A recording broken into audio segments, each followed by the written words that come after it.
Okay. Hello? Hello? Alright, get the groovy on. Get the groovy on. Alright. Alright. Just like, the drifter from, from Destiny 2. Hello everybody, I'll let you do the, introduction, Snowdrop. Okay. I am, as you all know, I am Max, aka Snowdrop. I'm Snowdrop, aka Max. Okay, I am Norwanark, and I am Ellis, the wizard. Human wizard, Blade Singer.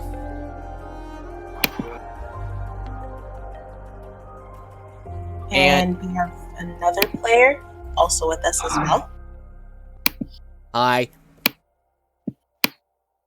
And who is the new player? I am Nymphs, the halfling druid.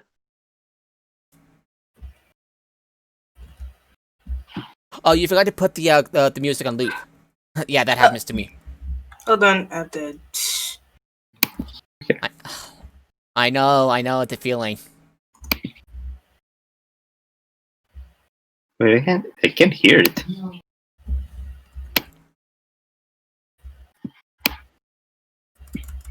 Hold on, let me... Come on.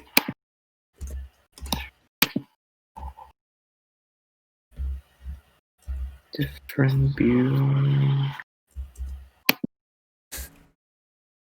Yeah, everything's so cool where we get it's loop song. Try. There we go, loop song. There we go. Here we go.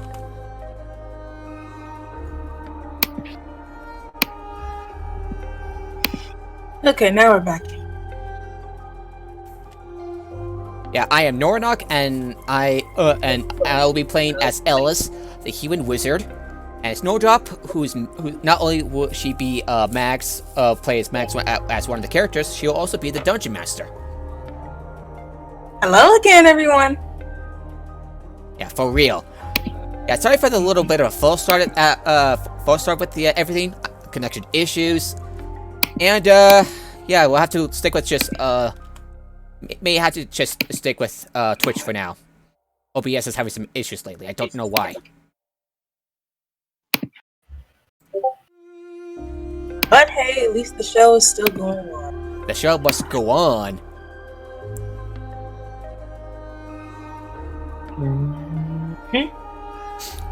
But I believe everyone's been introduced. I only introduced myself, and we do have some and we have an old player with Chief who's playing as a different character, a Goliath monk, as a matter of fact.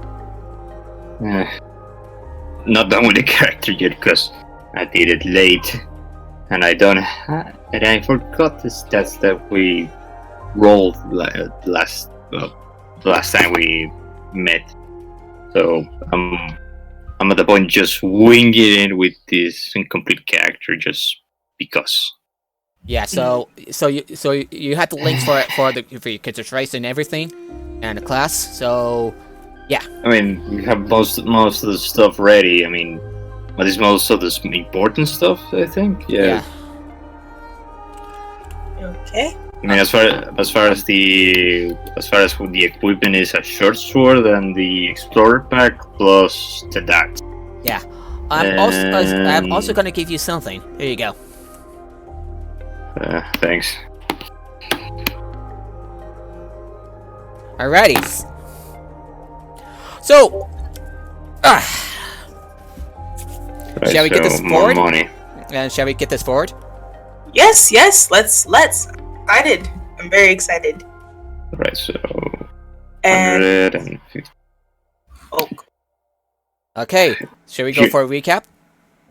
okay. For those of you who haven't seen the Halloween special, a few of our party have been into a dreamlike state where they were in a sort of ghost town called Grime Hollow. In the midst of all of that, they had to deal with the undead, a 5-year-old changeling and a necromancer who allegedly has done some fraudulent things and may or may not have tried to cause a blood sacrifice to become more immortal for all eternity. And the character Chief and Ellis have convinced Mother, who have caused a time loop so that it wouldn't stop being Grime Hollow, to bring her in a flawed way to bring her children back. They convinced her to stop the time loop and to rest, and in a way, it made Mother ascend, who has been dead for over 500 years. In the midst of all of that, my character, Mags, who has been seduced and has been abused in a way to become the wife of the necromancer, Elric, to become immortal for all eternity. But this was not coming to be. Thanks to Mary, who and also in our party, they defeated Elric, and he became stone and crumbled. And Mags was also fine, but this predicament got her in a certain situation that will also be explained in this episode. In the midst of all of that, the castle that was once the home of the necromancer and Mother, since they're both gone, and the underworld is now stabilized for now, the castle itself began to crumble, and so did all of the spell that it was under. So the castle crumbled, and the lights and the loops that was around the entire village has begun to fade, and instead of it being Grime Hollow, it is now in its original form that is now called Cloud Cove. Cove. Nice. A modern society where it's about machines and all alchemists and wizards and all creatures of all races have come together in harmony to make up a new society to kind of get rid of the despair that was once caused years ago.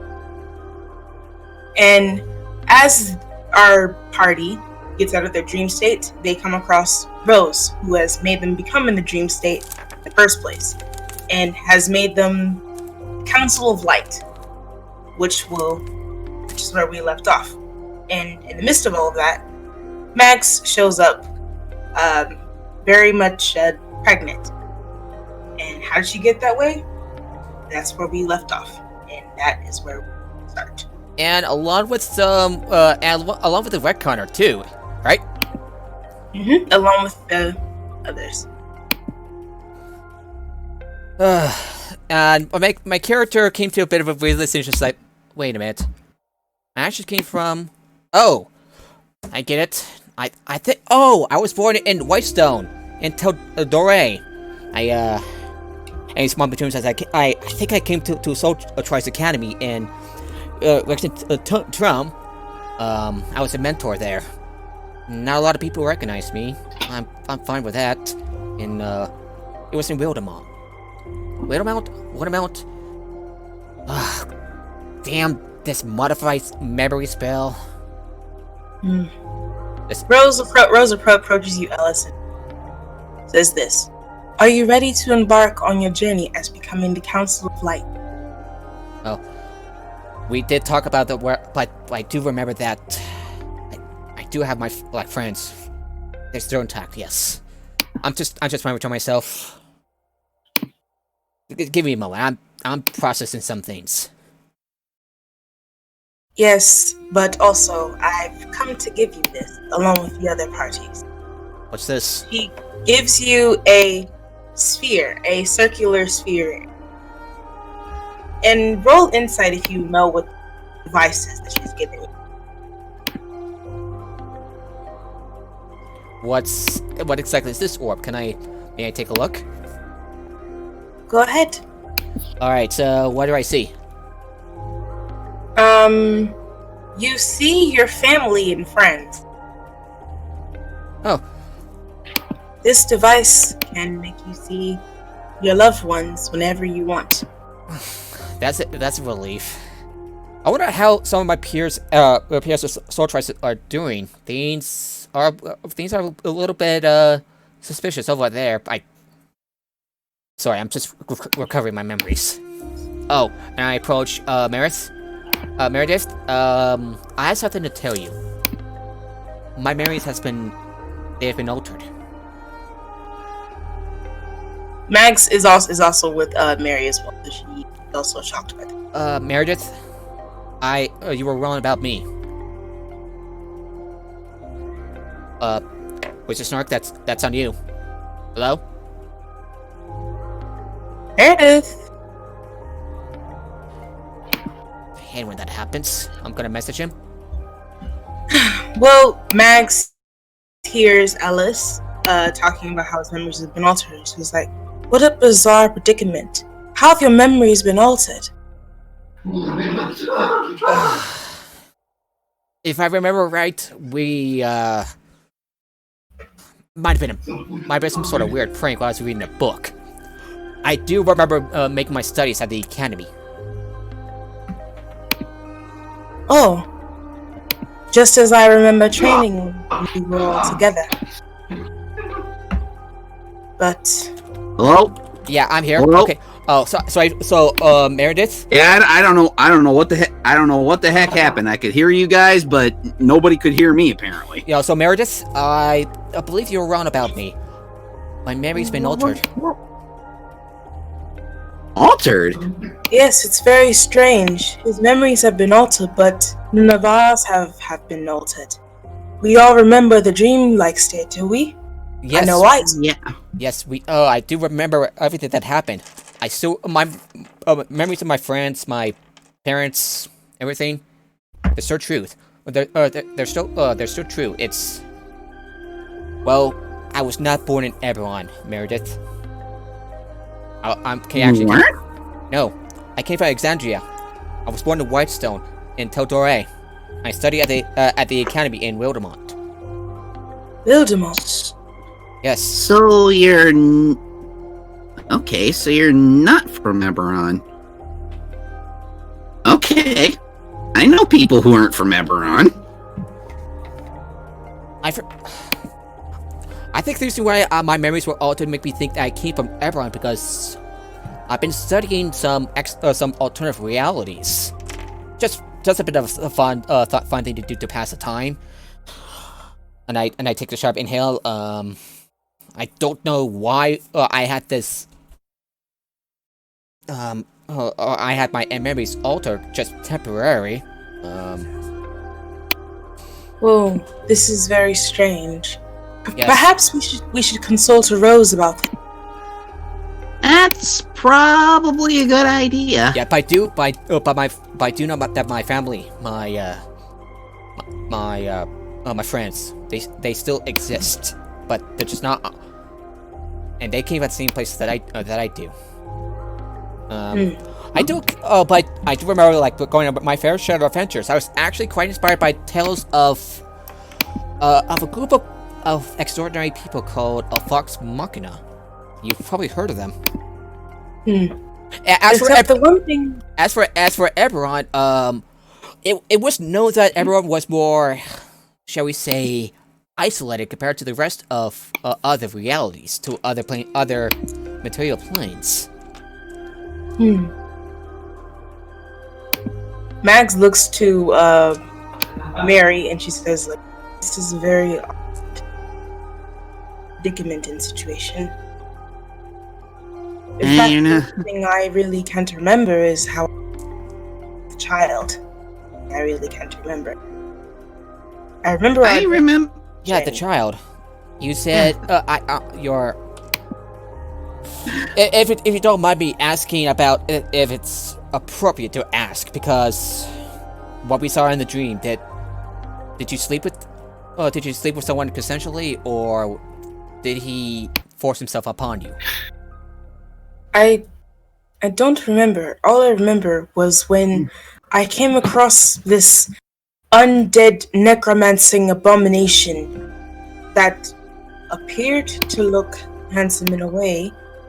he knocked me unconscious, and then that's all I remember is blacked out, and then I woke up with all of my clothes missing when all of you came to rescue me from terrible fate. we rescue you. I just hope that the child you have is, well, of a consensual thing, not when you know.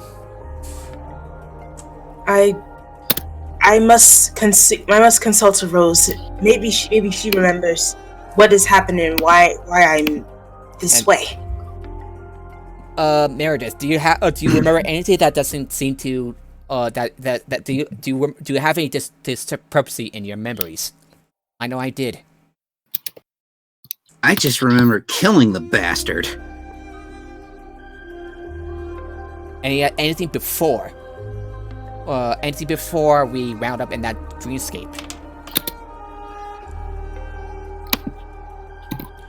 Oh, not off the top of my head. I mean, I went to bed in Irvello Manor and woke up here. So the thing that actually matched up is that I was at one of the libraries doing some casual studying, and then a flash of light. And I was training with my mirror illusion cake trip. I don't use magic, but that's the only magic I know how to use. I was training on how to use it. Then a flash of light brought me here. Very odd, is it not? Apparently. You all seem very puzzled about this dream state that happened, and some of you have lost memory of something that happened and certain remember. Basically, some things you remember, something. Yeah. Mary's starting to wonder how the heck she can still cast warlock spells when her angelic patron is from the Eberron plane of Serania. Maybe maybe there's another angel in this plane of exist. In this place's outer planes that decided to pick up the slack. Is there anyone else with us? I believe Chief is still in the main room where Rose is. All right, I go to see where Rose and Iron Chief are. If I believe Iron Chief is there. Max follows you, Ellis. As does Mary, especially after this revelation, having no idea who the child's father is. Well, having maybe an idea of who the child's father is. Yeah, Mary kind of regrets being as excited as she was that her new best friend is going to be a mommy. To a guy who possibly if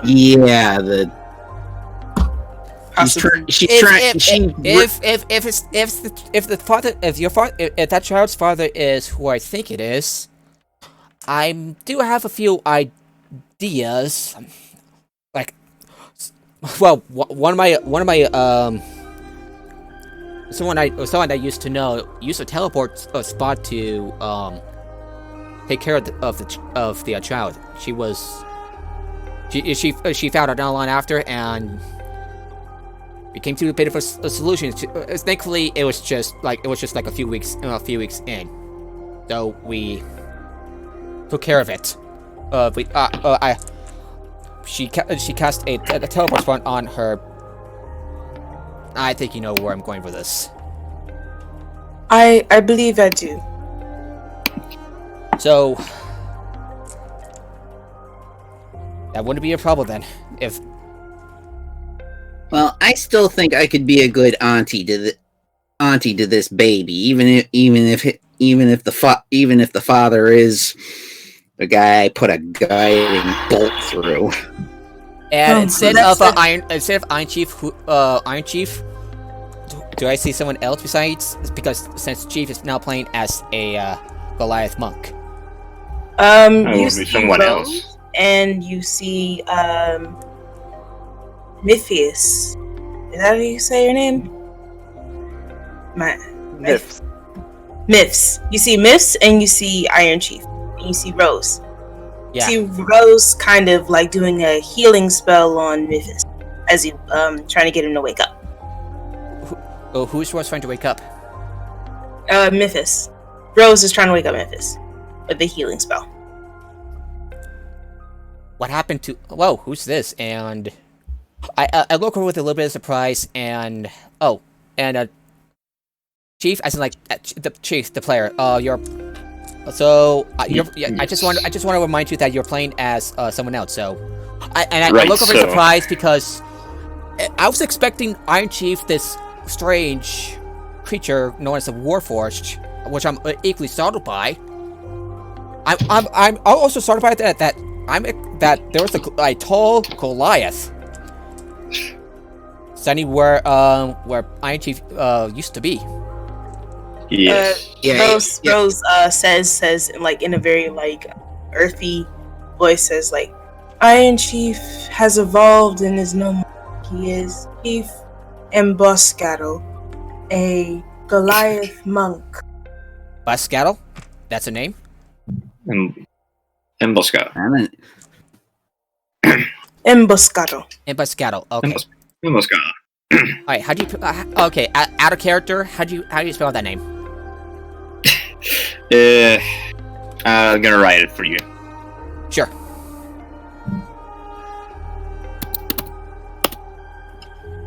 E-N... Just an FYI, it means ambushed. Okay, Emboscado, nice to meet you. I'm Ellis. So, I take it that Iron Chief has been sent back to his home plane. Yes. How?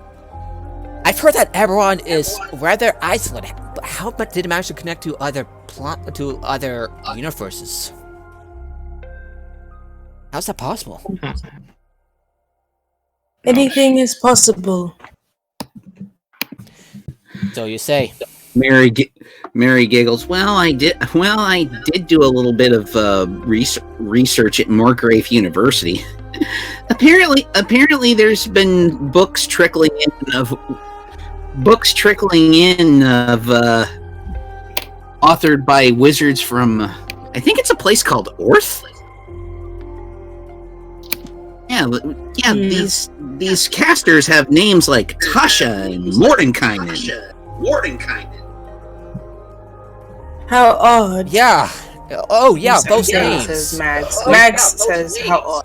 Oh, we do. Oh, there are some scholars that made a bit of a theory that there was this. I'm looking at Tasha's cauldron of everything. I'm flipping through it.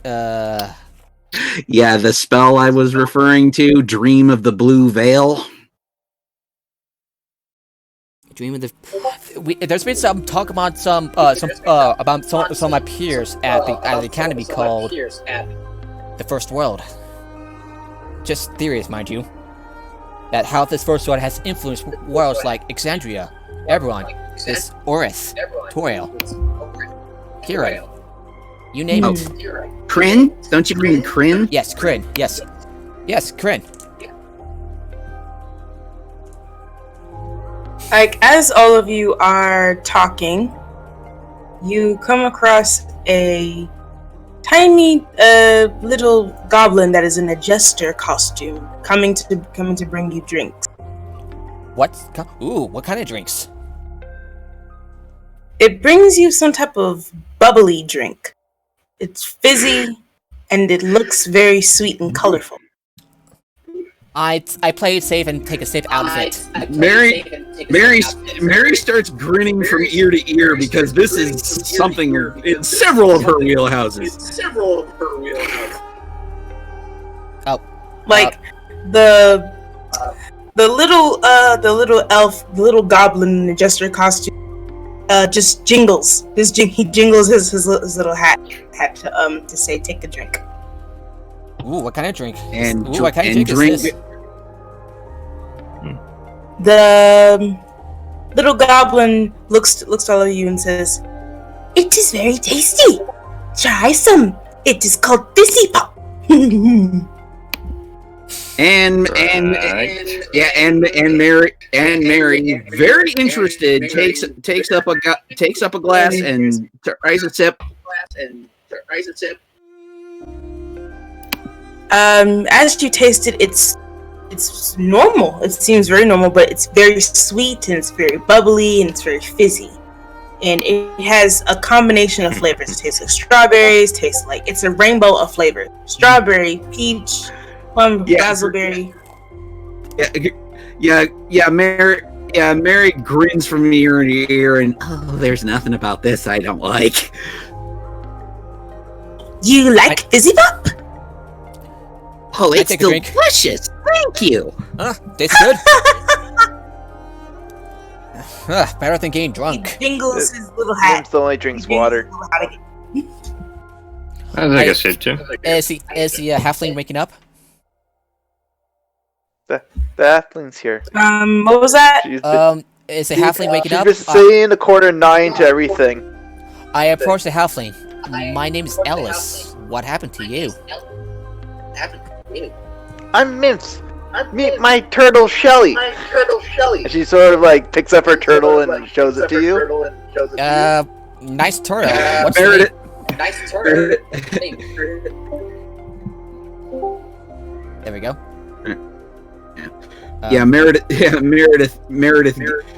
Meredith giggles as a small white and purple furry creature resembling a rabbit with a unicorn horn jutting out of its head emerges from the curtain of her hair.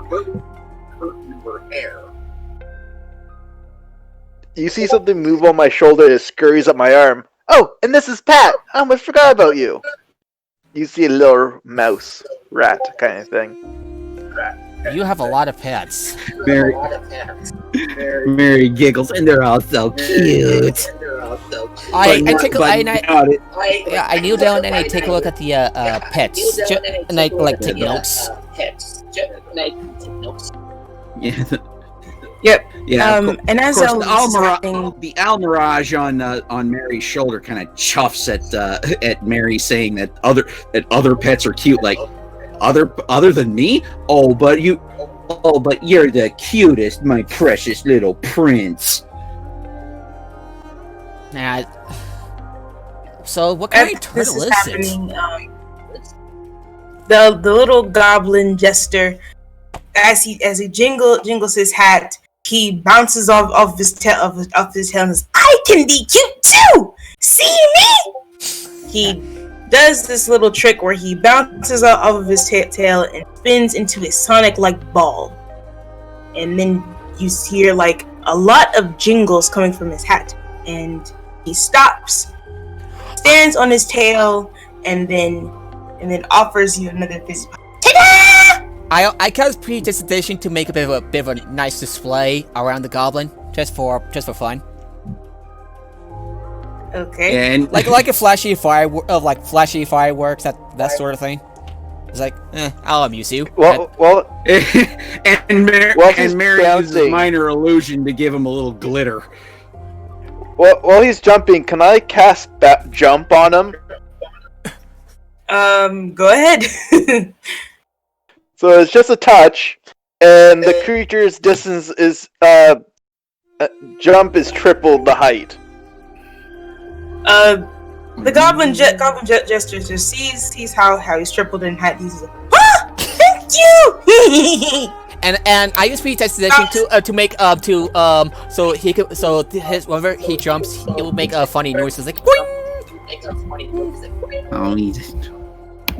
You know, like and Mary's just giggling this entire time. Oh, he's adorable. Of course, hearing an angry chuff on her shoulder, but not as adorable as you, Velvet. The goblin jester gets back on his feet and, would you like to know my name? Sure, why not? They call me Zizix the Jester. Zizix? I'm a goblin. I like to make people laugh, and I like to use my fake bobbin gun. He uses a bubble gun that's actually not really a gun, but it just blows bubbles. I like making people laugh. I could make bubbles too, Well, and it's I nice to cast meet you. prestidigitation to make bubbles like emerge from my hand. Oh, yeah. those are very colorful bubbles. Rose sees this Yeah, and she's like, Zizix, what have I told you about bothering our guests? I'm not bothering. I just went to give him drinks. My busy pop. He's not Rose, bothering like, us at all. It's like, Zizix, We're fine. It's just that. Where do these CC pops come from? Oh, whatever. Well, Uh, whatever fizzy pop is, it's delicious. and Mary just is. She's been sucking it down like water. Rose sees that he's Mary drinking that, and she's like, no, don't. Why'd you drink that? Don't drink that. Wait. What? Wait, what? Zizix, go to your room right now. It better not I be was having piss. so much fun. And with that, he jumps away on his tail. It better So not what be was piss. exactly that? Boing. It better not be piss, you know. Before Mary can have another sip, Rose snatches away the bottle and then it's just like, why did you drink that? Oh God, why? Oh, What did I just drink? Zizix makes the fizzy pop. That's what he calls it. The drink and she looks to Ellis and the rest of the party. Did any of you have any? I only had a drink sip. any of I this? only had a sip. Nope. Only had a sip. This drink that he tried to serve all of you it's a drink, but it's not just any. He makes it. It's a very good drink, but he makes it with his saliva. Okay, I'm going to roll a constitution saving throw to see if I throw up. Whether I throw up or not. Okay, that's a. He just played a joke on all of you. I rolled a 9. Do I throw up? Yep, you throw up. And Mary just looks at her. Since when did I eat carrots? Never. It's just I laughing ate carrots. at everybody. Mary just takes another sip because saliva or no, it was delicious. Everyone is visibly disgusted by you still drinking Zizik's saliva-made drink. The fuck is wrong with that goblin? Please excuse his behavior.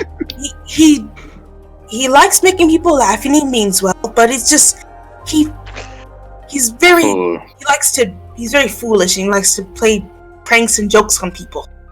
Okay. He does this all I the like time. him.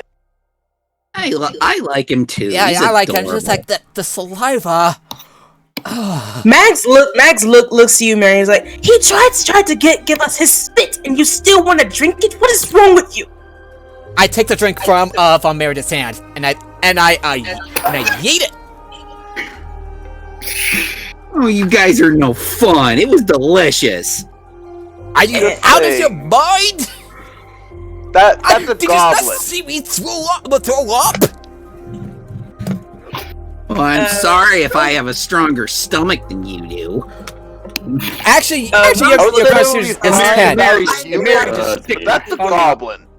Mary just sticks her tongue out at Ellis. Be sure to roll a constitution saving throw. Rose Okay. once again apologizes for his behavior and says, like, I'm sorry. He thinks this is funny, but really there are like She rolled a finds 16. his sense She's of fine. humor enjoyable. 16 for constitution for Meredith. And sorry about the mess, Rose. I'll see if I can clean up, and I cast prestidigitation to clean up. Mary was just about to cast prestidigitation to clean that up. Her wizard friend beat her to the punch. And just as everything's about to get cleaned up, you see a giant or small purple like poof cloud of smoke come on top of you, Ellis, and you see this purple jester goblin come out of nowhere and says, "Sneak attack!" And I suddenly put and I roll shut dexterity to see if you can like dodge him before he jumps on you. 16. Okay, you are lucky to get out of the way in time, and Zizix falls on his face, and he and I point at him Nelson style and says, "Ha ha." He gets up and he splashes his fang like teeth, and he does like a light nibble on your arm. And Mary is laughing her ass off. In fact, she's doing the Naga White Serpent noblewoman's laugh. All right. I'm going to cast speed test. Does anyone have minor illusion? Minor illusion. Anyone? And after he nibbles on Ellis, he goes to you, Mary, and he jumps onto your bosom, and he says like, "Wow, you got nice titties." I'm sorry. Oh no. I approach Rose. So is this so you have a job for us? Like, do we need something to do? Yeah, and yes. Here's a scroll of your next assignment. Zizix, stop that! And as like also as Mary's trying to yank, it's literally like motorboating. Zizix is motorboating Mary as Rose is giving you your next assignment. Get him off! Zizix has clawed onto Mary's bosom. Oh, hold on, Rose. I'm going to see if I can get that goblin of yours off of her. And I approach. I can't do it. Will you somebody help me? Chief. Embos Scotto, can you help me with this one? You're big, right? Can I just judo chop his head? No, just. Do not hurt him! Please don't hurt him! Oh! Just get him off her gently. I'm just taking the arrow that I notched out of my crossbow. Fine. No, but No, just pull him off. Just pull him off. It's the only way to get him off. I'm just gonna use Mage Hand. You know what? I'll cast Mage Hand on the goblin and see if I can yank him off of Meredith. Okay. Go ahead. Alright, I cast, okay. I mutter a few words, and a spectral purplish hand appears out of nowhere and grabs, Goblin, and just, like, dangles him midair. No! I wanna be near the big titties! Get me near the big titties! I start blinking at him and said, "This is not appropriate. As far as it is, please do not do that, because this is not the deterrent of Meredith." And you're pulling off Zizix, he sticks out his tongue and then just like goes wild, and then you finally get him off. And with that, Zizix is off of Mary, and Max goes to Mary and just like, "Are you all right? You all right?"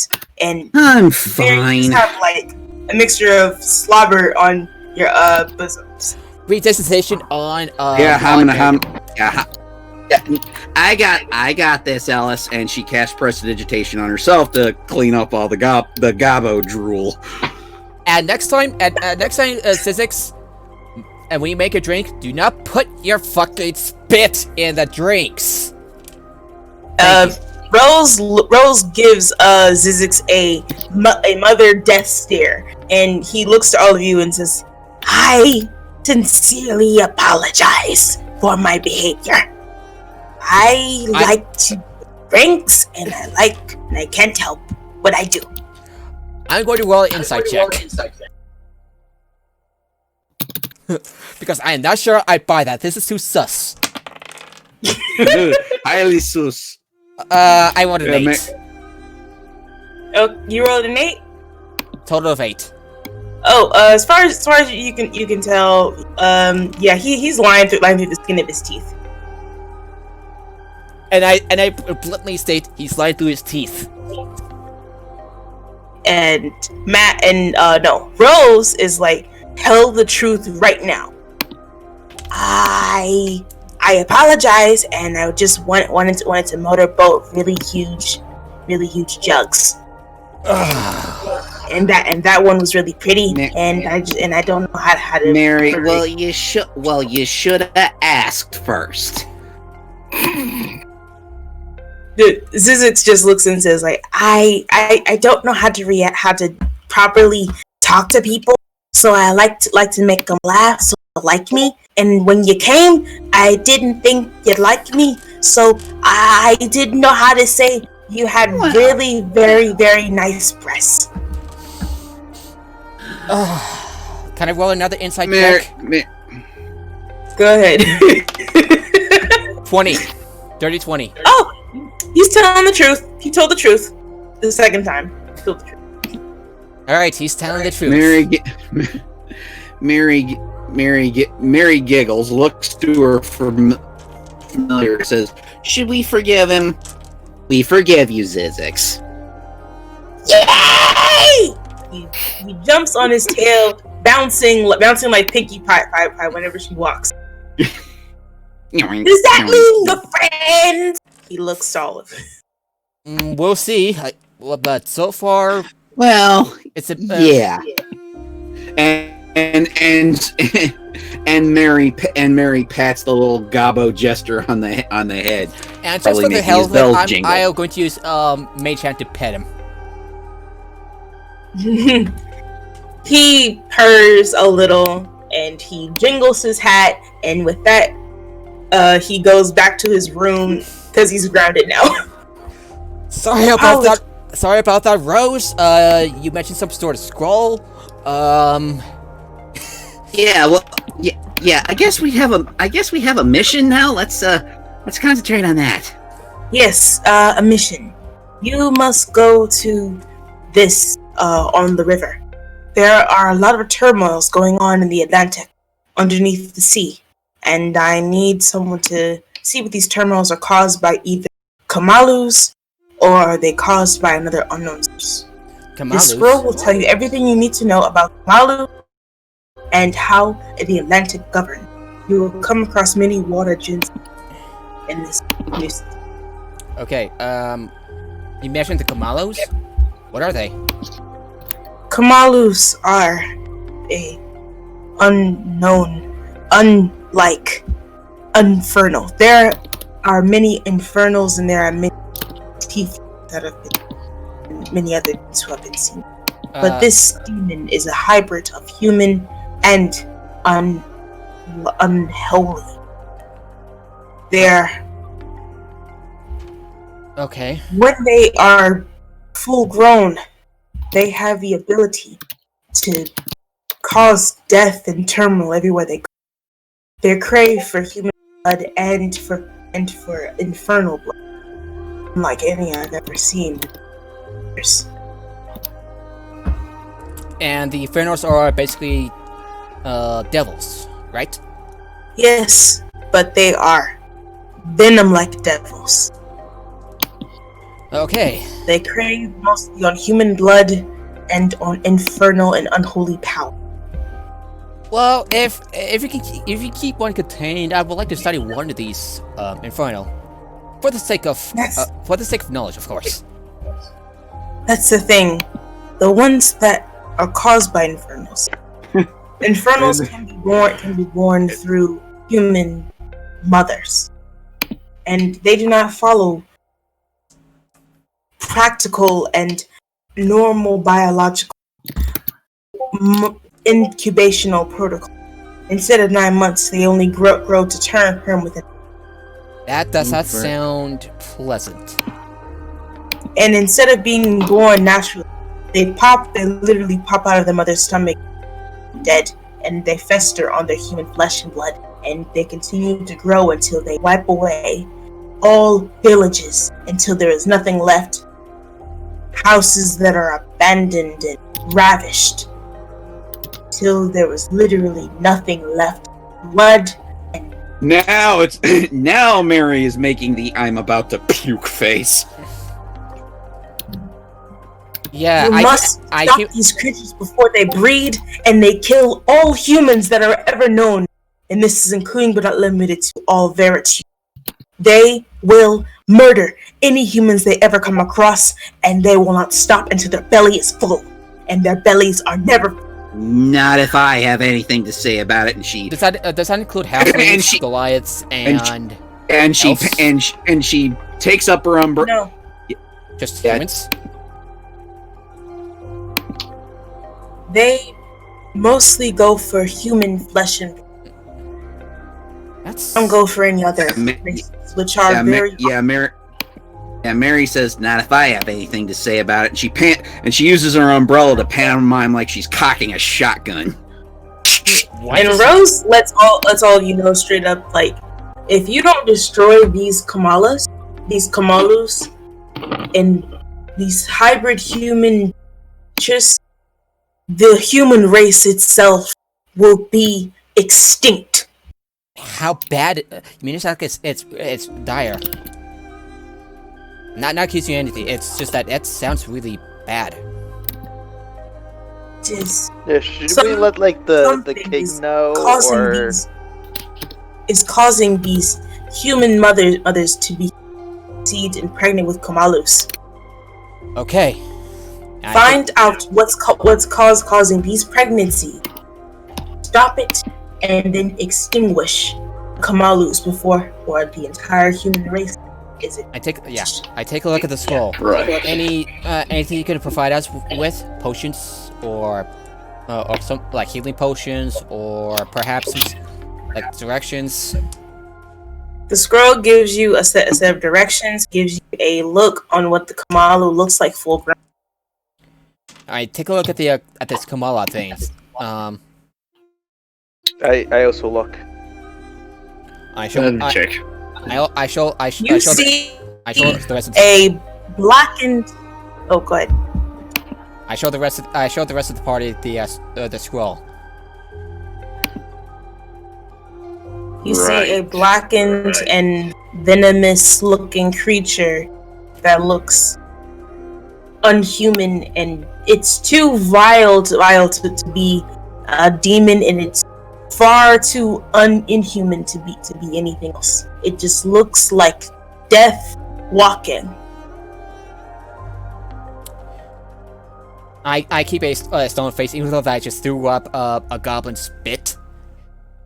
I see my fair share of horrible things. I have two, but still, ew.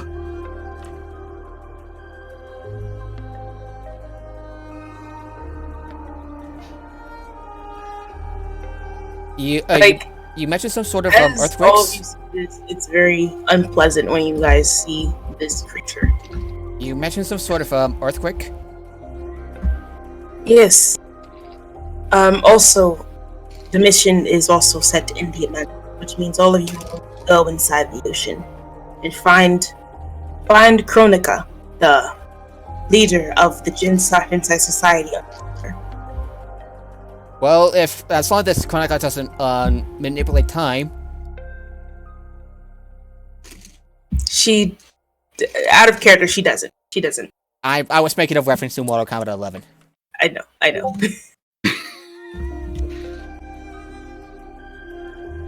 Good luck, Council of Light, and if you need anything, use the orbs that are given to you. And with that, like, Rose gives each of you. These orbs are steampunk reality, so they're like little metal orbs, and they show you your loved ones, and they also are communicators. If you run into any trouble, just contact me. I nod. Will do. Thank you. Also, she gives you also another useful tool. These are underwater tablets. They will help you breathe underwater. It can be hard. Okay. Each of you take a box of tablets, a small tab of tablets. What do these tablets do? They help you breathe underwater. Oh, water breathing. That's useful. That's actually really useful. So we're talking with Genasi? Water Genasi? Yes, and other water creatures. It's a society mostly for water-based creatures, and some of them have seen the same cases that we've seen on land. Mothers being born of giving birth to unholy creatures, and instead of following normal birth protocol, they just burst out of their chests and feast away at their dying corpse. There are other rare humans who also live in the Atlantic, and other regular humans who have tablets regularly. There have been many cases, same as the land, that report mothers dying of childbirth from an unknown, unnatural child. Okay. I think that answers at least most of my questions. Thank you. We'll do our best. Good luck and head out. Right. And with that, Rose leaves. And I walk away. But before Rose leaves, Mary gives her a mock salute, and we're off. And So, okay, we're and with going. that, all of you leave. Yeah. We just walk out, walk away. What's our transportation? You walk out of Rose's home, which is very lavish, and instead of the main hall, you all go out the door that's literally right to the left of the entrance. I adjust my armor. If you look the thing I have for the armor, the armor itself is with brown things of brown boots, a pair of boots, studded boots with a mix of various rounds, with a pair of blue leggings with leather armor attached to it, and with a long sleeved tunic that's also quite armored. Okay. It's sort of he wears like a feathered cap. Wears a feathered cap and wears a pair of glasses. He also has a mustache. Mags wears her water skin. Water skin? He seems appropriate. Very. Fair enough. And anyone else And me. wearing type of armors? Well, Mary doesn't. Well, Mary doesn't wear armor, but since they're going underwater anyway, she's wearing her white and gold bikini. I try not to look at Meredith. Mags looks at you, Mary, and is like, It was the only swimsuit I brought. If you got Mags just shakes her head and keeps. And with that, you all get to the water, and who is going to go inside and take their tablets? go inside and take the what? Oh, the tablet. Take their water tablets and go in. I look them like, do you really want that? Or do you want these? And I pull out a handful of straws. I think those aren't gonna be as deep as we need them. So, what kind of straw? What do you mean by straw? Like, what kind of straws are they? We're going in pretty deep. I don't think these straws are gonna help. I cannot hear. I don't think these straws are gonna help. They won't. We need to take the water tablets that Rose given us. don't Sorry, I like everybody that. jump up at once, and Mary decides to screw it and pops the tablet of water breathing in her mouth. I take the tablet of water breathing. Sorry, buddy. It's your death. I just sort of put the straw in my mouth and cast breathe water. Oh, he's Water breathing. As all of you the take druid has water breathing. water breathing tablets, you see a clear path into the Atlantic City underwater the coast. and you all go down there. And as you all go down into the water, water gate closes. And the theme from Mario plays while Mario swims. But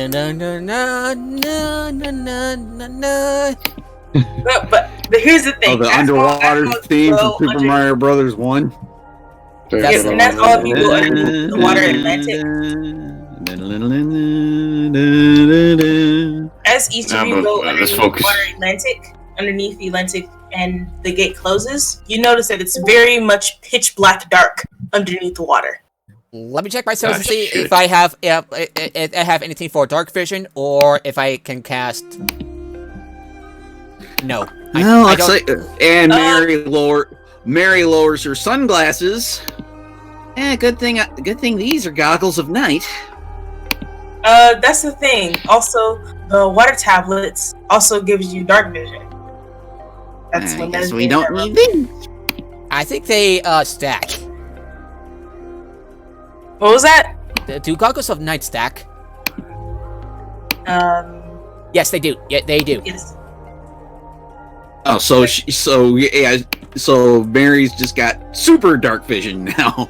Yep. And Mags, on the other hand, is fine. Also has super dark vision since she already had dark vision. Double the dark vision. Let's go. So you all looks like Mags and Mary are taking point on this mission. Shit. Chief, Memphis can't see anything? Or you guys took the tablets, right? Memphis sort of has goggles on. She goes swimming a lot. Yeah. Can I just use the? I had that. Shit, I don't have that. As all of you go down into the Atlantic City, you come across this huge empire underneath the sea. It's a steampunk city under the sea. It's Rapture, basically. Yep. Holy crap. Are we gonna deal with either Aquaman or Namor? It's kind of important. Looking at more of no, Finding Nemo. Definitely looking at Finding Nemo, but like also Treasure Planet underneath the water. It's Treasure Planet at top, and Treasure Planet meets the Little Mermaid underneath in Nemo. Or Bioshock if you prefer. It's basically Rapture. And I hear someone saying under the sea for some reason. I somehow managed to hear that. And it's like, as you all go to the Atlantic City, come on down to Rapture. Bustling, bubbly coaches. Jam a needle in your arm. Maxie speaking. Hues bubble for exhaustion underneath their coaches. You see other people using other inventions, people talking and bustling with life, and mothers taking their children out to like shop and things.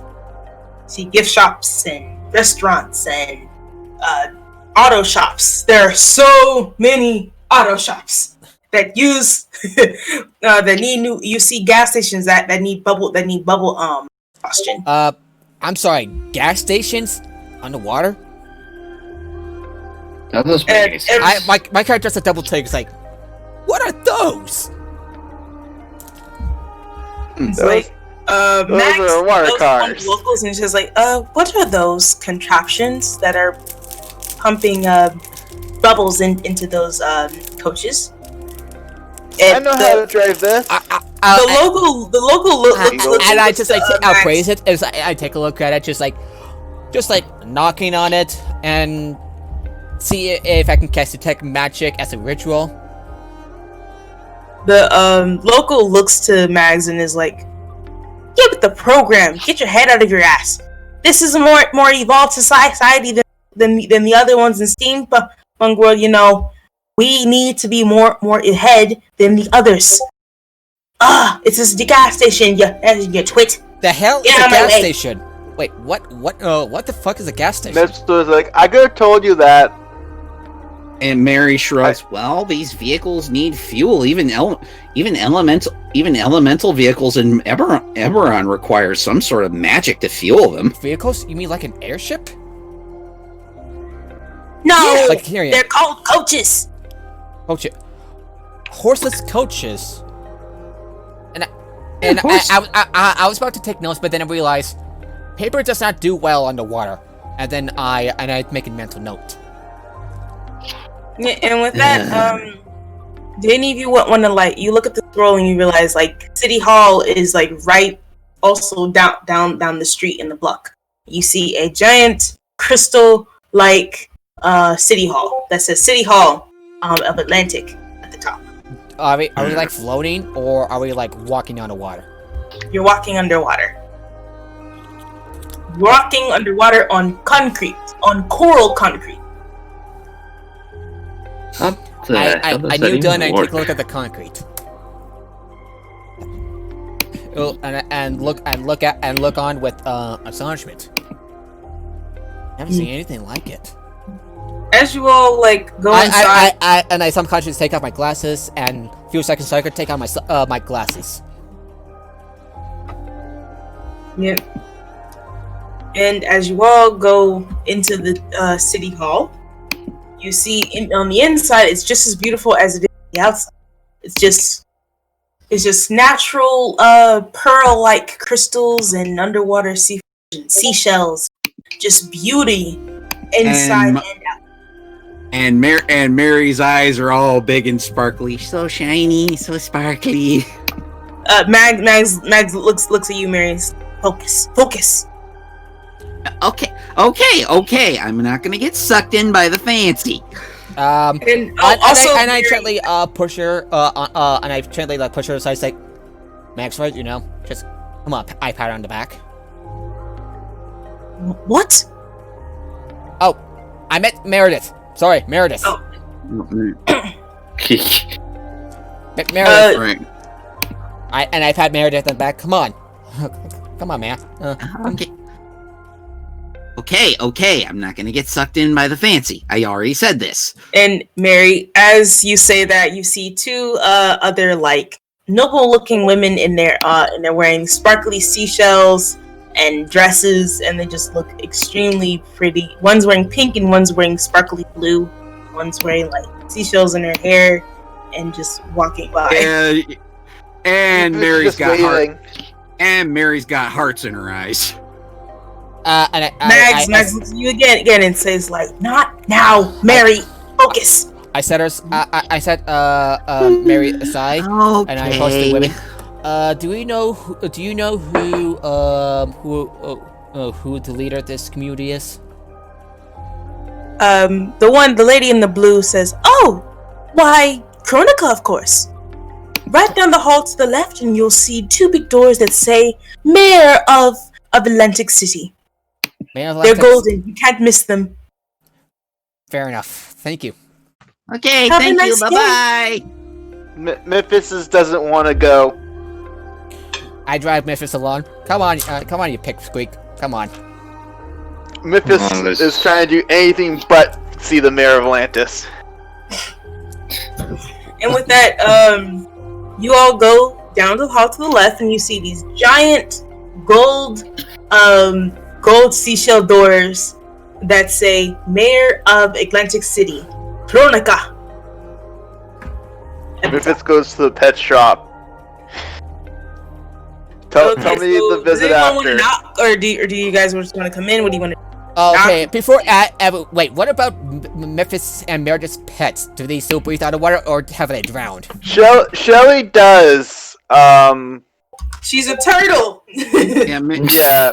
Pat Mary- doesn't. So she's kind of Yeah, dead. No. Mary did not bring Velvet. Did not Don't worry, bring I Velvet along. fed Pat's dead corpse to a squid. Besides, Yeah, that's a bit grim.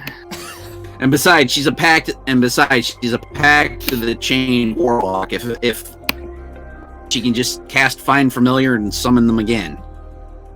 At the very least.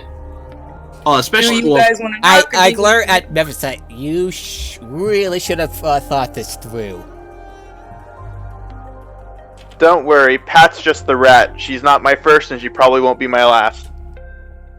Mags rolls her eyes and is like, "Oh, well, you guys just get on task." And with that, she just opens the door and she sees this extremely beautiful looking office, and she sees this woman named who's the mayor answering phone calls left and right, and is just like, yes, of course, I'll get to it when I get to it. Leave me alone now. And I just stare off at this contraption that Konica is using. Even in the most technologically advanced part of Alexandria, Alice has never seen anything like a phone. Like they're the same phones you guys have. They're orbs. They're also orbs. Oh, okay. And it's like, I shake up and say, oh yeah, orbs. Like as you guys walk up to her desk, she says like, oh no, yes, I've heard of the crimes. Just give me a minute. I'm really trying to figure out what is causing these. All I know is that they're being caused by some sort of misunderstanding and miscommunication when it comes to birth. I can't keep track of every woman who decides to get knocked up and die during childbirth. What do you want? He looks all over. Well, we're here to solve your problems with the crimes and the mysterious deaths with the women. And good. Sorry. And I show her the scroll. I believe this. And I show her the scroll that shows the Infernal stuff. I believe. Well, we believe that they may be the culprits of the wave of crimes that's been plaguing this community. Seriously. And with that, she closes her herb and she looks to. She gives like a very concerned look. She said, "Thank goodness you all here. Unfortunately, Yeah, we're here to help. As you probably most likely knows, has probably filled you in. There have been a series of deaths that have written off and reported as death of childbirth. Yes. These deaths don't look like any of the childbirth deaths that have been mostly circularized in our society. These deaths are unnatural childbirth instead of dying of natural childbirth. Not like childbirth that anyone had ever seen. Right. These seem unholy and not normal. There are literally records of women who gave birth literally having, instead of looking as if birth to the child outside of the belly, it was bursting out of the woman's uterus cavity and then eating away at the corpse. Half of the women corpses that have come usually come with half of their uterus and torsos missing, or just bone. The rest is cells. Yeah, we Almost looking as if they've been picked clean of any life in the torso's uterus, but the rest are still to remain. No, that's quite great. We've heard all the tales. How long has this been going on for? It's been going on for about 4 weeks. 4 weeks. It was happening for about 3 months at the land, but I never thought that it would happen here. It's been going on for 4 weeks here, but the land it's been going on for almost 4 months. What caused this? What started this? Oh, I don't know. I found it rather odd that 60% of our teenage women with very human ended up pregnant within a matter of days, and then weeks. I get deaths upon deaths, and all of them have been reported deaths in childbirth. But they did not look like deaths in childbirth. They looked like they'd been eaten alive. You mentioned the first victims were teenagers. Who were they? One of them happened to be a daughter of a close friend of mine who is the secretary of the city. Her daughter was been seen with someone who, like a tiefling. They together for a while. Without going into details, she ended up pregnant, and then after that, giving birth, the child didn't look like a tiefling. It looked unnatural, and it looked very ooze-like, and then it became a human child, but it didn't look like a human child. It looked like a variant demon baby, and it seen eating away inside, and it came out just eating away at the torso and the uterus. Like a cross between a xenomorph and a venom symbiote. And she knows she's getting weird. And she knows she's getting weird looks. I'm not allowed to know things from other worlds. What are you talking about? What's a xenomorph? What's a symbiote? You mean like a symbiote, like a parasite? Yeah, something like that. Yeah. What the hell? What is a xenomorph? Basically, ask. Yeah, really nasty monster whose life cycle is a lot like the one being described as having as being shared by these things. Okay. I would not want to be one of these things that you've described. What exactly are they? What do they look like? Mary cast minor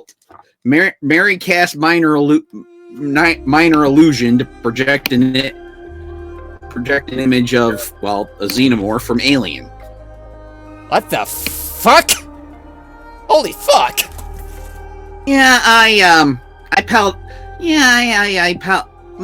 I'm a member of another organization that deals with this sort of thing. Alright, where do these teenagers run off to before they, They all have seemed to fall in love with the same human-like looking person. And within a matter of weeks, within a matter of days, they all end up pregnant. Teenage pregnancy rate raised up to a matter of 75%. And that's not even counting the amount of deaths that have happened. All the teenage women in our city have been pregnant and then died in childbirth. Okay. And yep. I get the gist. So where do you think we should start looking? I would suggest looking in our hospital, in our morgue. Then I would just schools that have happened. Schools. You mentioned all of these relationships have happened in high school. Do you think we can talk to these teenagers' kin, including your friend, who had? Maybe we can. If you want to find my friend secretary, I would suggest going to her home first. She was the first victim. Alrighty, we can do that. We can visit the hospitals and the schools, right? Yes, friend. Go to my friend. She'll give you information on evidence. The school who will be morgue will give you what bodies look like, and the hospitals will show you what exactly happened. Okay. Thank you for being helpful, ma'am. No problem. I hope you find whatever did stop it before it kills everyone. Well, I have a bit of a history of success, so you can count on us. I hope you're right. And I walk away. I'm going to visit the secretary. And before you leave, Chronica notices Mag's small pregnant belly, and she says, like, God. Like, Mags looks and says, like, no. It's not a thing. I believe so. It's a regular child. All right. Just a regular child. Just a regular child. You Who her partner was, that's another question. Alright, well, you should get going. You want to make sure you find whatever did this. And with that, Mags leaves, puzzled. Meredith's gonna tail her. Yeah, I go directly to the secretary's home first. Okay. You go to the secretary's home, which is out of the city hall building, and you go down to the street. You see like various apartments that are literally like 4 blocks down from City Hall. I knock on the secretary. I knock on the door. Hello? Anyone A small woman,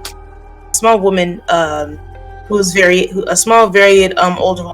She's in her late 30s, early 40s. Opens the door, and she has bags under her eyes. She looks very tired, as if she's been crying all night, and she looks very devastated. And she gives you a very weak yes.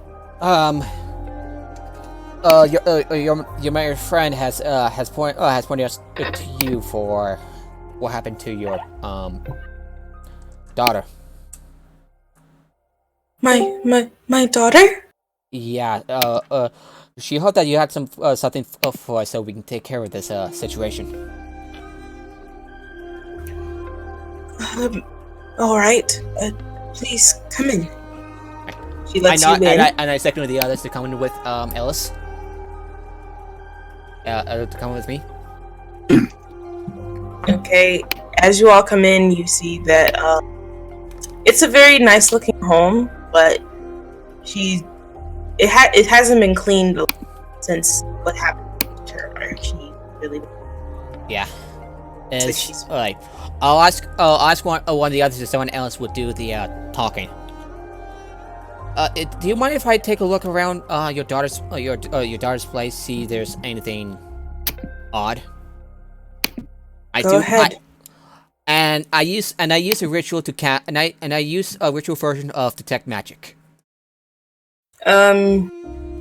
You detect some forms of magic, but it's common magic because the woman is a very human, and she's also a sorceress. Alrighty. I'll see if I can roll investigation. Anyone else? I can help with that. I have I have expertise in investigation. I got a +9 on that roll. I'll let you do the investigation. In the meantime, I'll be. Mary is. I'll take a look around. I'll take a look around if you want me to. Yeah. And I look at Goliath and both Basco, Ifs, Mags. Yeah. Does anyone want to do the talking? I'll help Meredith in investigating. Well, listen, I'll do the talking. I rolled a 22 on investigation. 15 plus. Yeah, I got a 24. So what does Meredith and I find? You find evidence of, you see love letters and numerous calls to someone named Kovacs. I informed the others of what Meredith and I have found. Right. So I look over the love letters and the calls. These calls seem as if like in secret. It's just like normal teenage puppy talk. Just like, I can't wait to see you. Like, when are you going? When see me? Can I see if I can use some sort of my Arcana check or some sort of spell to determine where to see where this Kovacs is calling from? Okay, go ahead. I'll go ahead and roll an Arcana check. 25. 25. You see, this is a call coming from the underworld, the Infernal world. Wow. And I take and I look at the love letter, see if there's anything that might catch out on me. These love letters are written in Infernal. Does anyone read Infernal? I do. Mary does read. Does that Infernal is one of her languages. Okay, can you? What does it say? Mary takes the letter from Ellis, and what is she reading? She's reading, I cannot wait to see you, and I cannot wait to have our child, and she'll be beautiful because she'll look like you. And I read this aloud to Ellis. By the gods. And you read another letter that's also in. Assume that Mary is reading this aloud for the benefit of anyone who doesn't read or speak Infernal. Right. Okay. Right. This next letter says that I have never felt this way before, and I hope that you, my love, find peace in your pregnancy. It may hurt, but you're doing a greater good for my people. And the letters after that just get very weird. Mary, as she's reading each one, ew. Oh god. Oh, but by the gods, it's. I walk out of her room, and I walk out of the room, looking a little paler from being disturbed. And Mary's giving Ellis a sympathetic pat on the shoulder.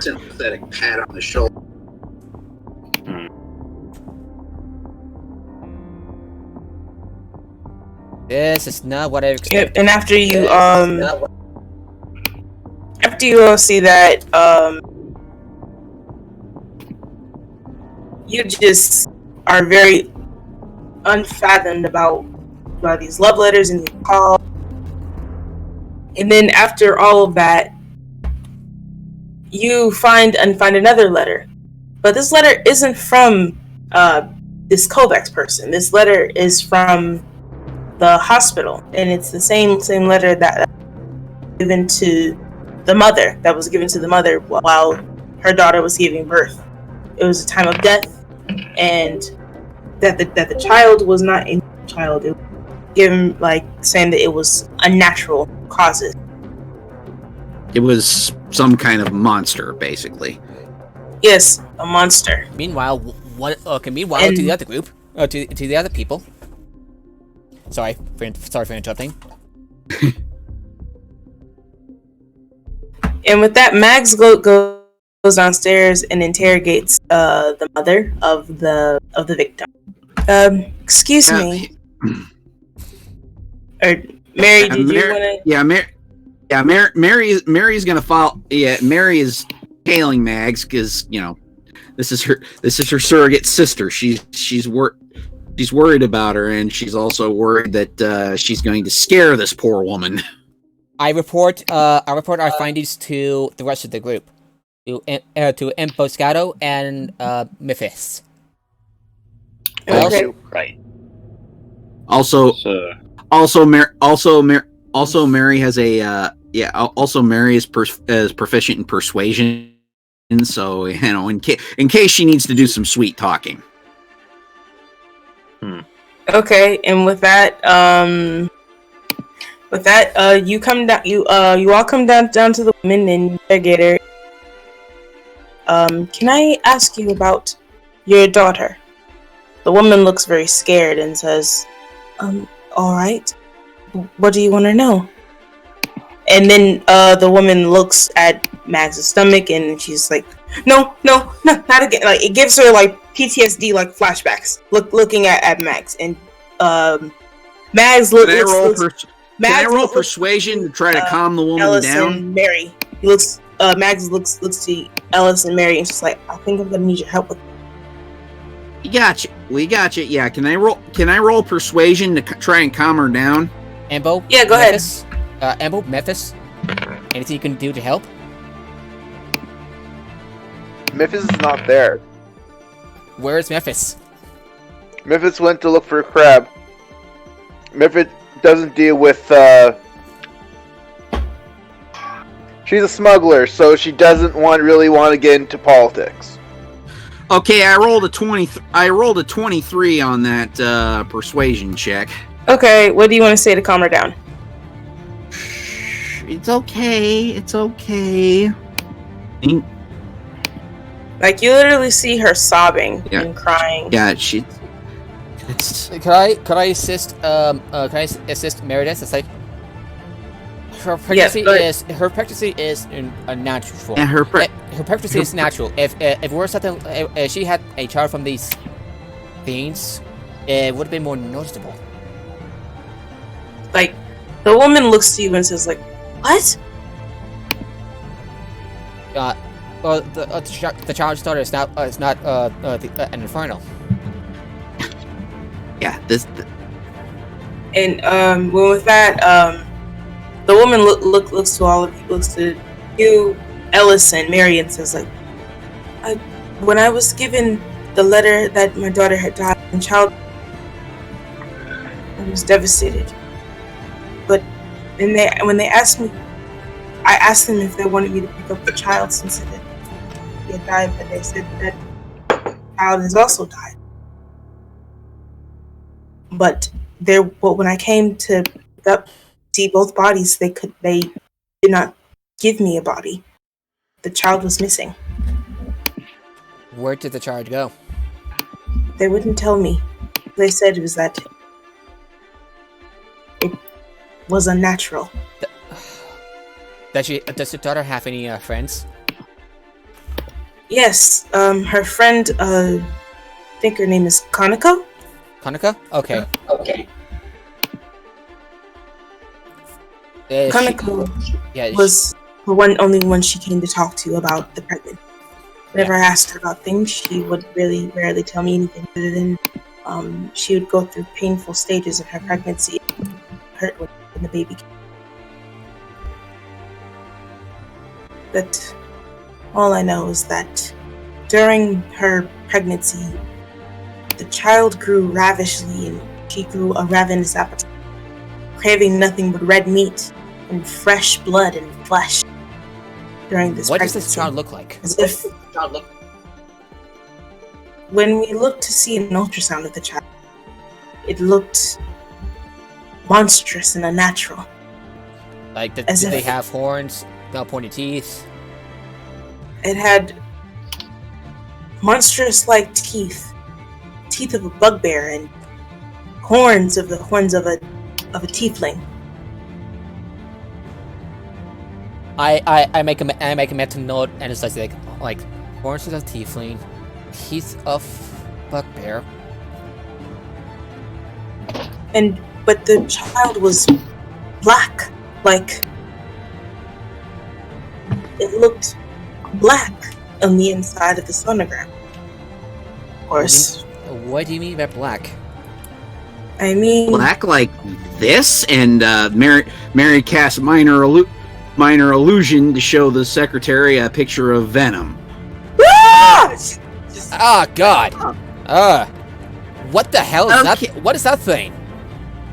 That is something very much like what we're after.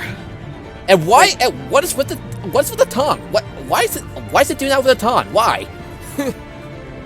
How should I know? And That what kind movie of the saliva wizard is that? made me Is watch that, was stupid. what kind of saliva is that? I look at it a little bit of fascination.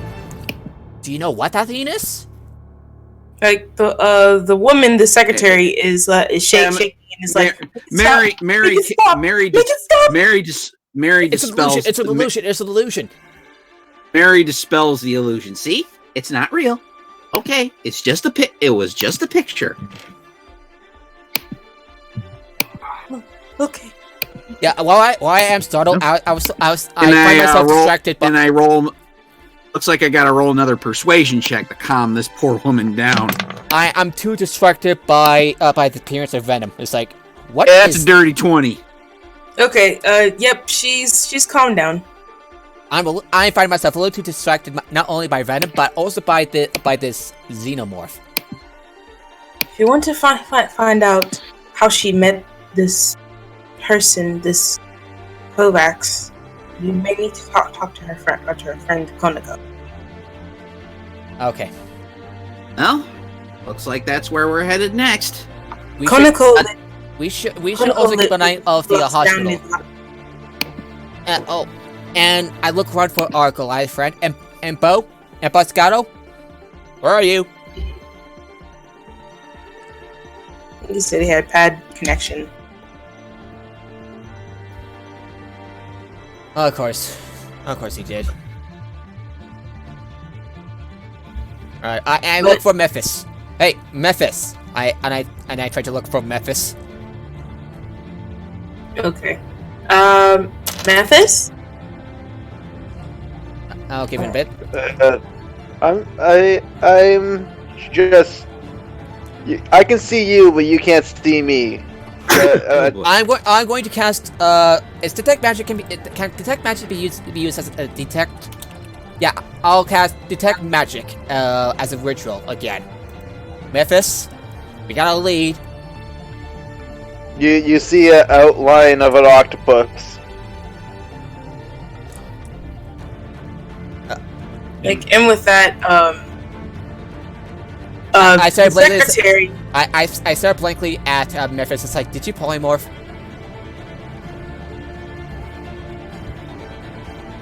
You see the octopus blink at you, and I look at my tentacles, and I'm like shrugging all 8 of them. Okay, that's you. We got a lead. I just climb on your shoulder And and point forward.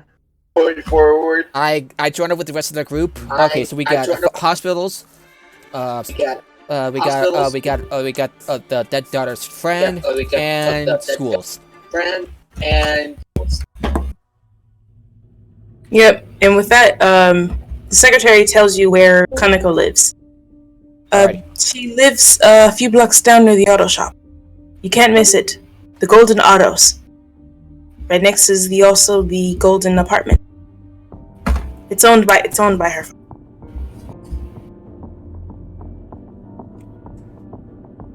So if you want to make it down there, I suggest you go.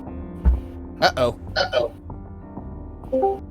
There we go. If you want to make it down there, I suggest you go now.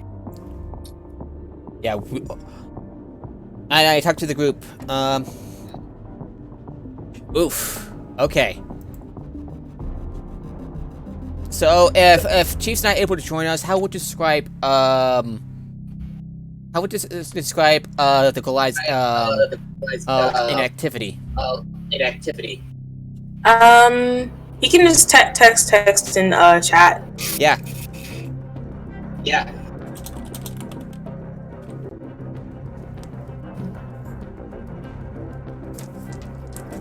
But are all of you gonna head to Konika's house, or are you all gonna go head to the Yeah, it looks like I approached the group. Do you want to split up? Focus on both tasks, or should we stick together? I I think we should sort of stick mockingly do together. that with octopus tentacles. Mags suggests, how about Mary and I go to see the Morgan Hospital, and Ellis and Memphis and Boscato go to the friend's house, so the victim. I'm reading the chat Goes to the victim's responses friend's from house. Chief. So Okay, so just Ellis and Memphis go to the victim's friend's house.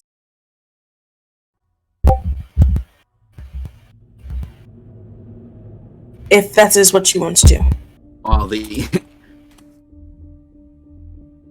Yin Yang sisters investigate the hospital. yeah, so Memphis, let's go to her house. Memphis that, points forward with all his tentacles. And with that, you all split up into groups and go check out the Morgan Hospital, and you check out the Right. And before we continue, the friend of the victim, we're going to go to Mags and Mary's adventure into the Morgue. And Mags looks to you, Mary, and The bug in town will check the morgues. I'm not saying that in character, by the way. Remember, my voice goes high when I'm in character. I know. And okay, in play, when Max looks to you, Mary, and says, like, so what do you think is the cause that makes it happen?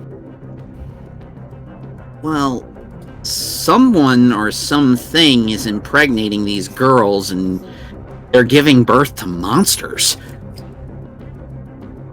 Well, do you think my child is a monster? Hey, I hope not, Mags. And yeah, And she says, like, wait. her voice is breaking because she's on the verge of tears because she doesn't want anything bad to happen to her sister from another mister.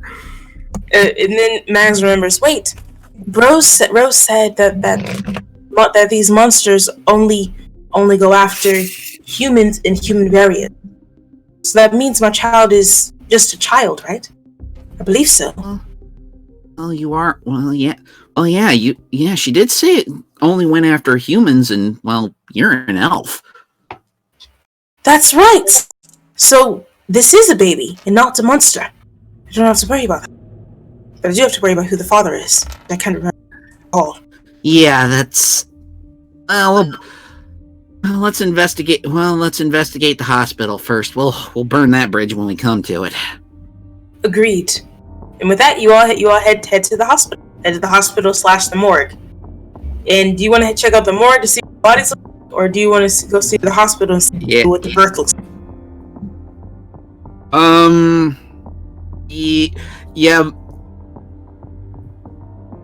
Yeah. The bodies. Let's investigate the morgue first. Worst for first and best for last. Yep. You go down to the morgue and see the morgue keeper is an older looking man who looks as if he's been here since the morgue was built. And he's a tortoise. He looks to all of you and says, hello? How may I help all of you? We need to look over the victims that have been here. Oh. Terrible. Never heard of death of childbirth happen like this. We've seen many deaths, rocks, murder, but not like this. This doesn't even look like childbirth. It looked like they were just eaten away at a satanic sacrifice to me. Take note of that. Ritual sacrifice? Believe it or not, it's not. Mary visibly shudders. And the tortoise man looks and says, yeah, when you get old enough to see, you know a satanic sacrifice death when you see it. And I've seen many satanic sacrifices and many other murder deaths in childbirth. This childbirth death don't look like no childbirth. It looks like satanic sacrifice and childbirth. And with that, he shows you the bodies that were recently in the. I hope you go well with your investigation. I'm gonna go and eat my lunch. And he goes off.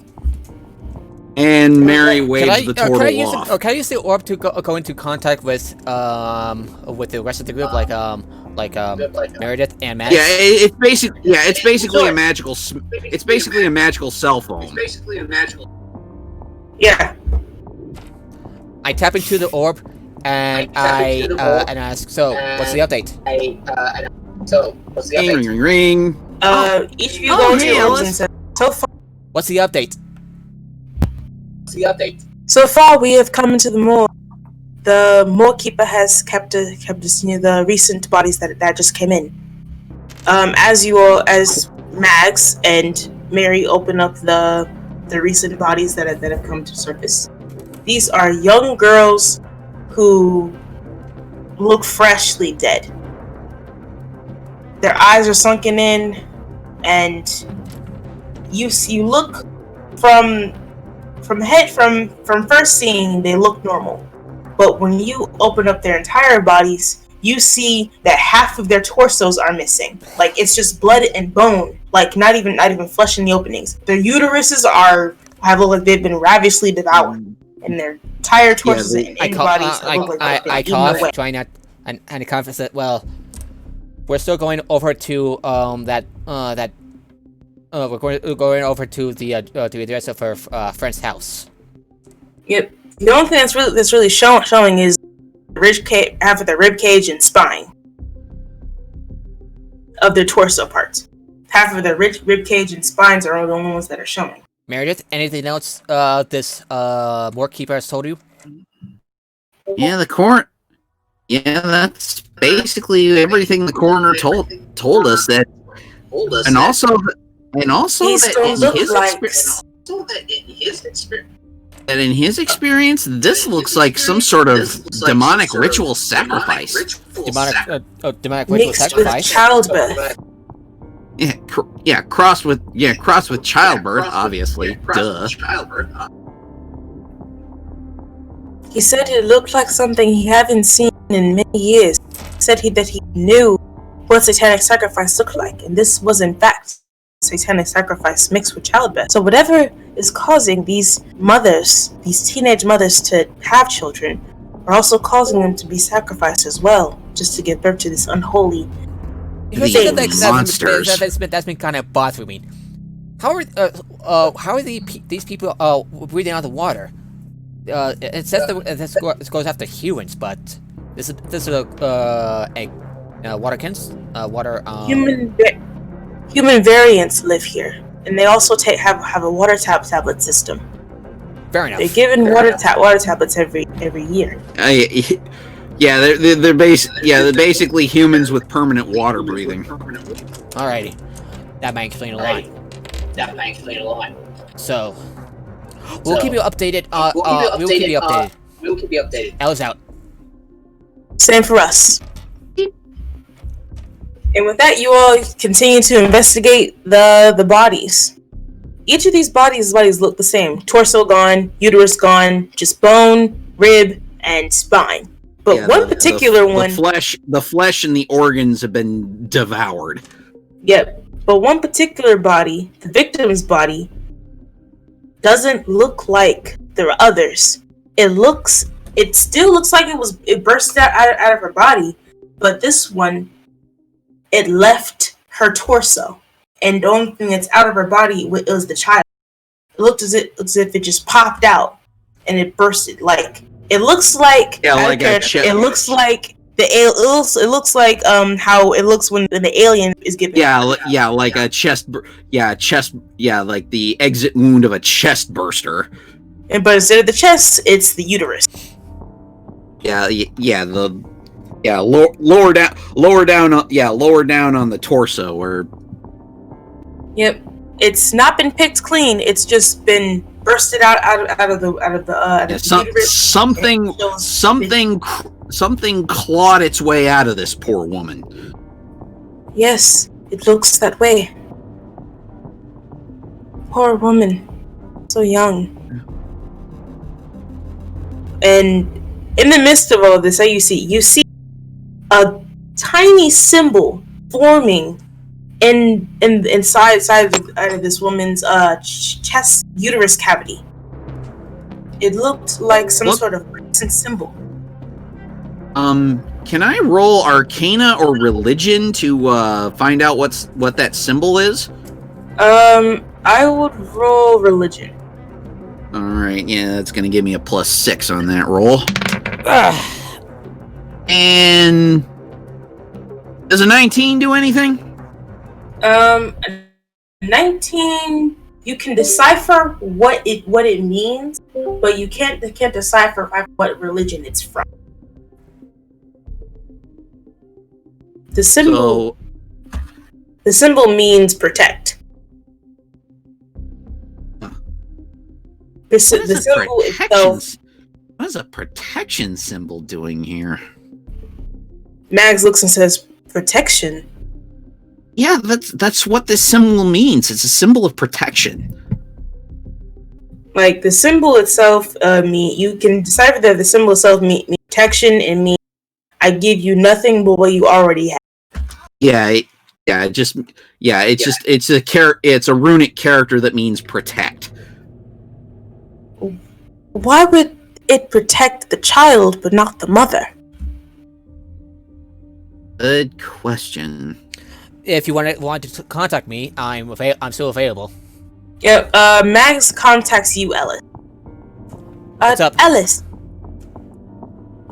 We found the victim's body, but it doesn't look like the other victims' bodies, where the torso is completely missing. It just looks like the child is missing, and inside of her torso and uterus, it has some type of symbol of protection. Why is there protection on her? We That's what were we're hope. out Yeah, to. we were hope. I can't. I don't. I know it's a symbol of protection, but I don't know in what language. Let me take a look at the language. Do I recognize the language? The language is celestial. Oh. Pff.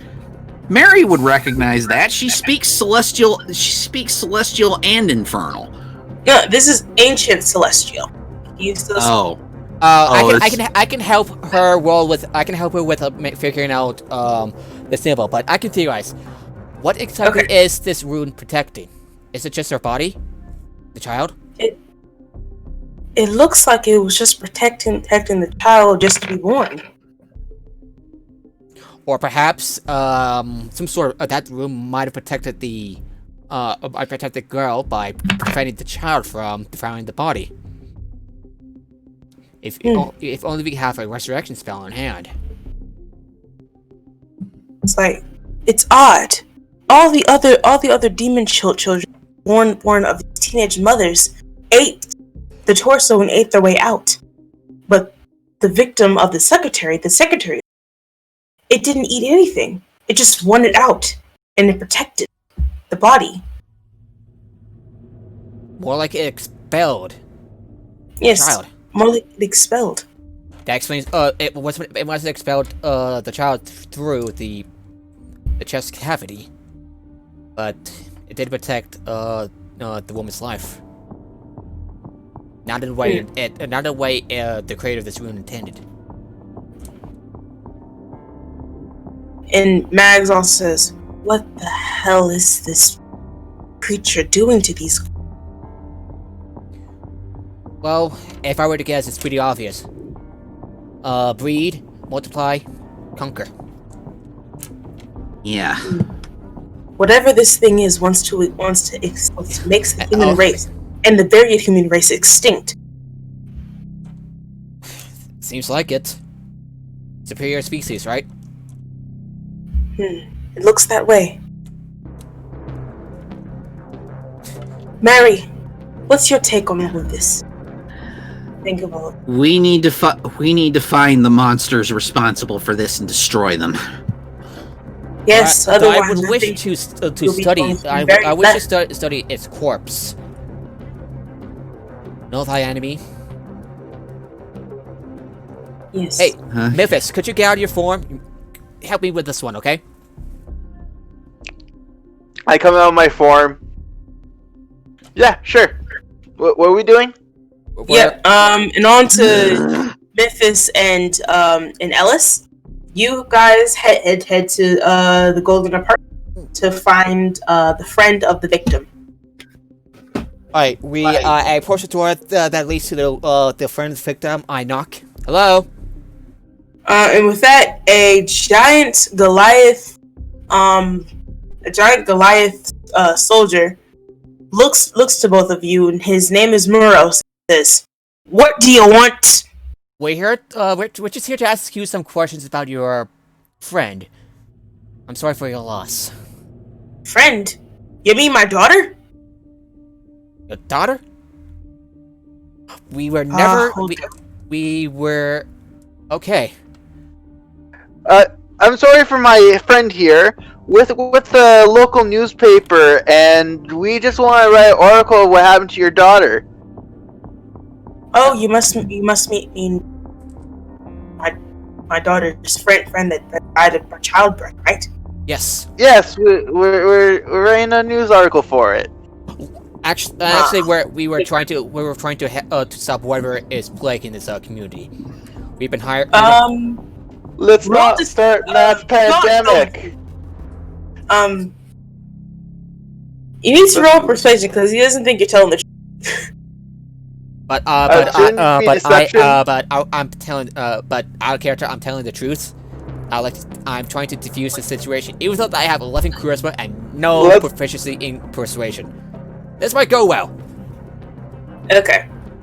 And with that, he just said, "Alright. Konako! You got visitors!" And with that, he walks away and continues to his work. Konika comes down and try to imagine the teenage version, because that's what she looks like. Teenage version of who? The teenage version of Meredith.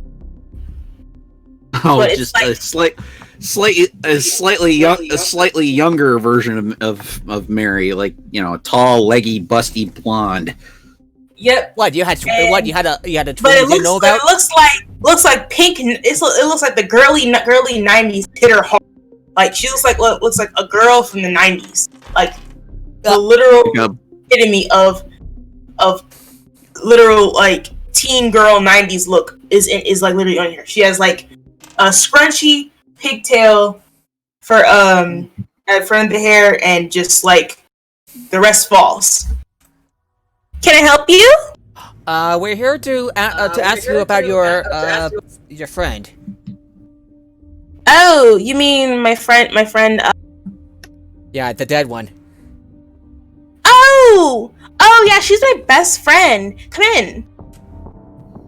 Yeah. I want to see if they have a pet. Where have you last seen your friend?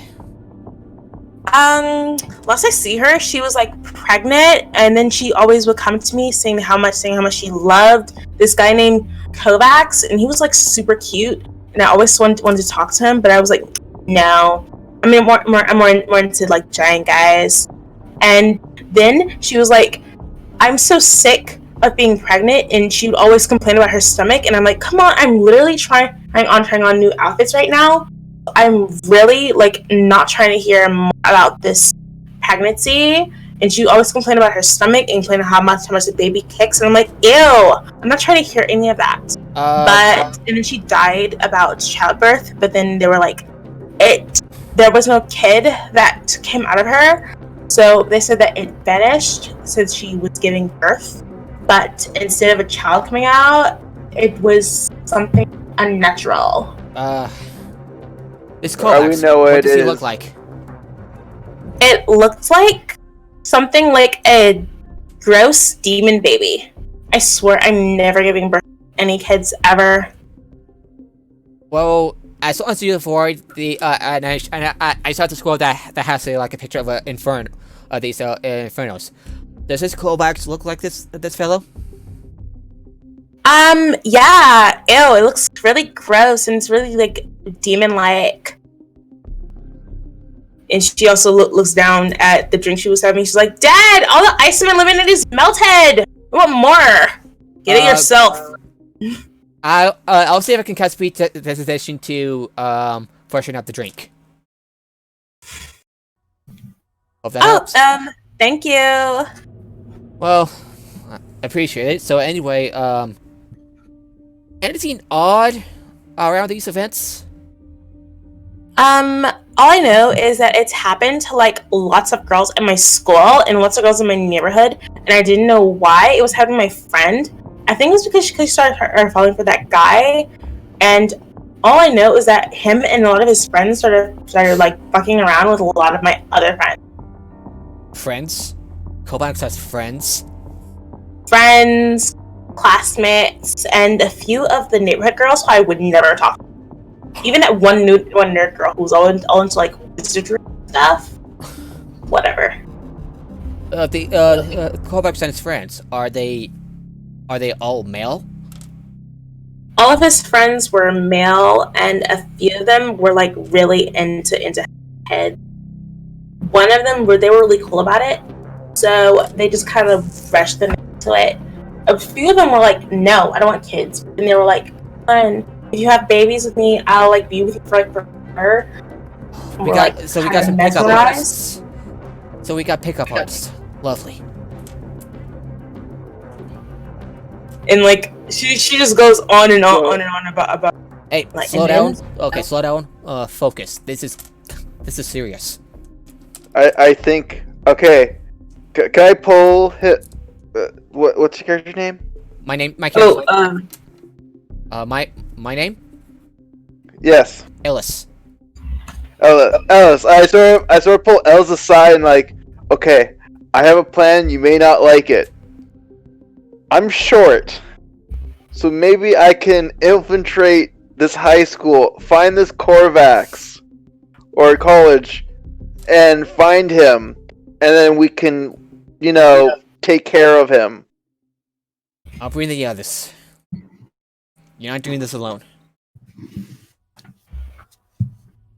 And with that, like you just hear like this kid Konako just like spouting on adding off about like this guy and his friends and how he like got all of some of her friends and classmates and other girls in the neighborhood. And she was like, "No, you didn't." And I was like, "Yes, I did."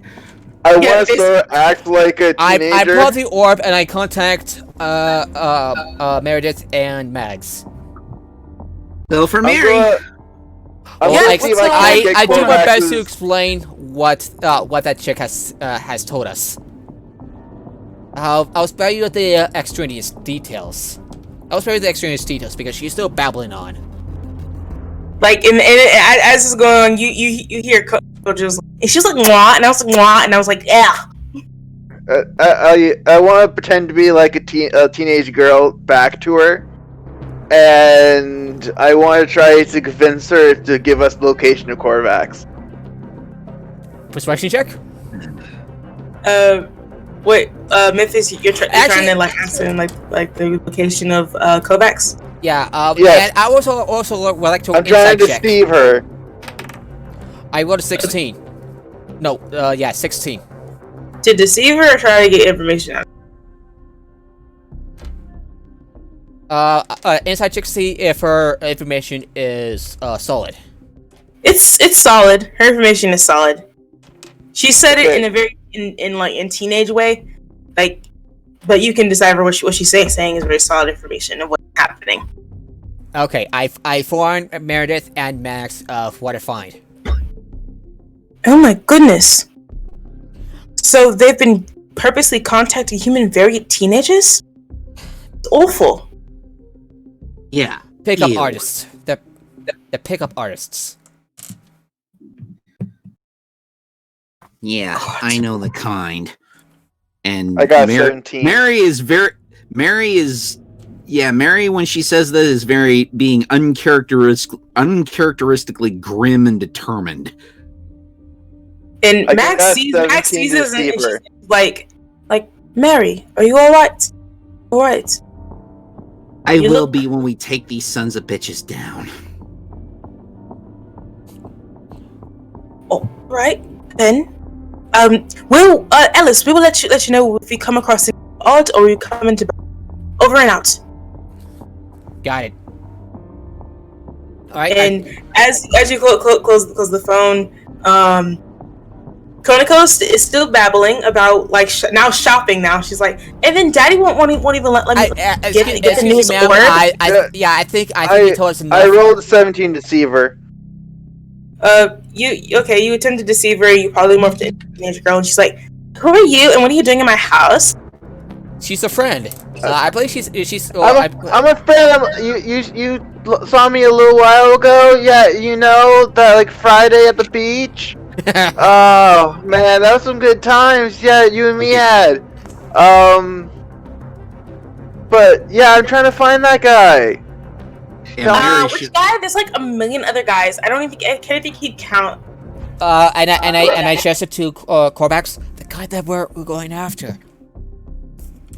Yeah, but you know that guy. We met him at the beach. Which guy? I meet like 1,000 other guys at the beach. I think No, she's referring to Kovacs. Yeah, Kovac, that guy. Phoenix. That was Marla's friend, and the one that got her pregnant, and then she died, and then no one ever sees him again after that. Like, then he like moved somewhere, I think. Where did he move? I think he moved like I think like about like a mile away from Atlantic City.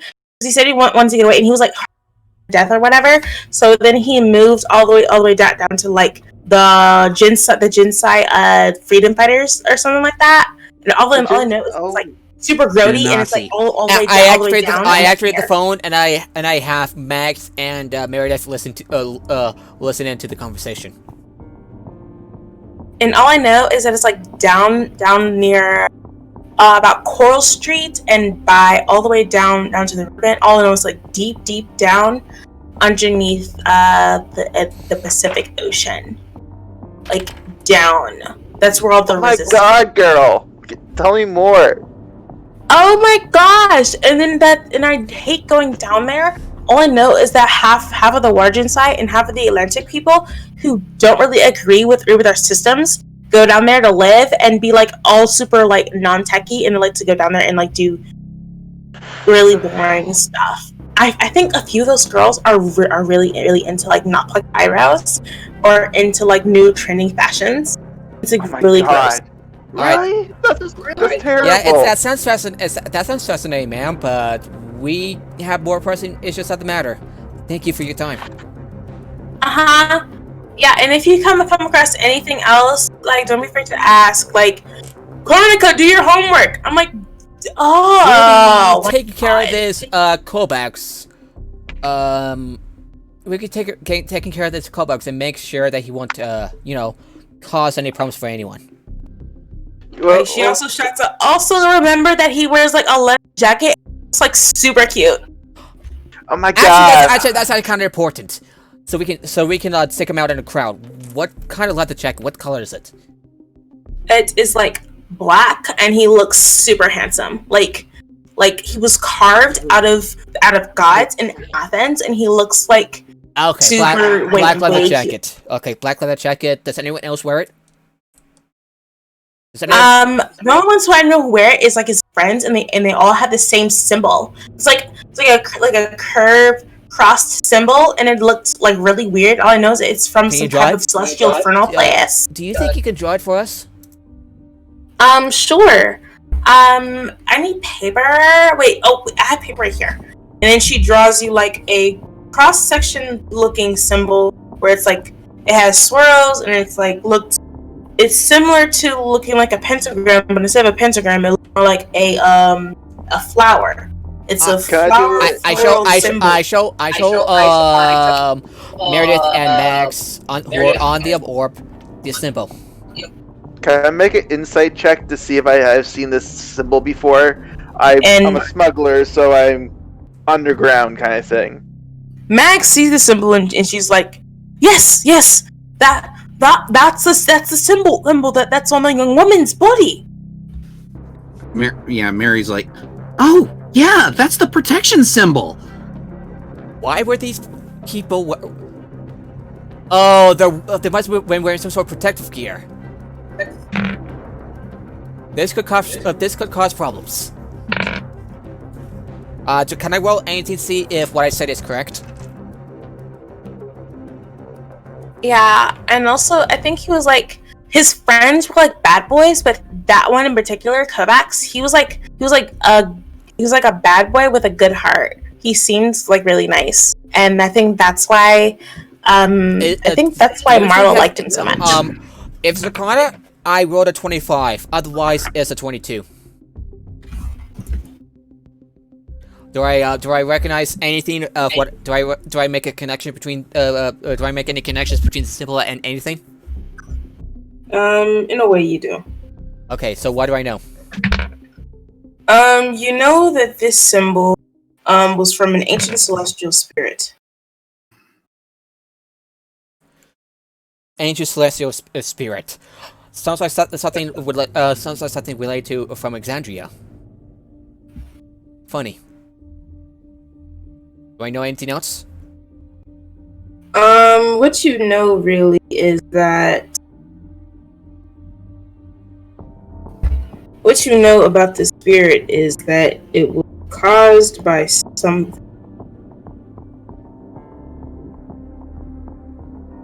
What you know about this spirit, about this symbol, The symbol was like caused to protect the girl, but it backfired. It backfired, so I was right. And these assholes are using the symbol for their own uses. I explain what I've known about the symbol, or at least an approximation from our world.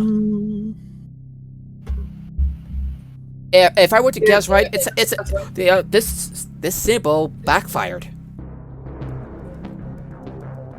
I've seen that symbol. And Max is like, "Oh, why would he use a protection spell on her if he was trying to impregnate her and make the child?" It wasn't for her. It was for the child. Either that, or he wanted to protect her, but you know. Like, he used the protection spell, but it was used in. It was sloppy too. Odd. Very odd. And I tell the young woman, thank you for your time. We'll be going now. And I tell the father, thank you. And I leave. Memphis, you coming? Yeah, Memphis is coming. Memphis wants to collect coral on the way. I give Memphis a strange look. What's all of that for? What? You were collecting these. And with that, oh, go ahead. Coral? Yeah. I'm collecting coral. They're nice. You can sell them on the overworld for money, and then you can use that money, or you can crush the coral and make jewelry out of them. It's nice. No, fair enough. Plus, I come to this areas a lot. Just try not to wreck the environment while you're at it. Mags also notices another thing about the victims. Huh. That's strange. What do you see, Max? She removes the cover more on like revealing the woman's feet, and you see on her ankle is a tattoo, but there was no indication. But it looks fresh. The tattoo was a pentagram with a floral pattern around.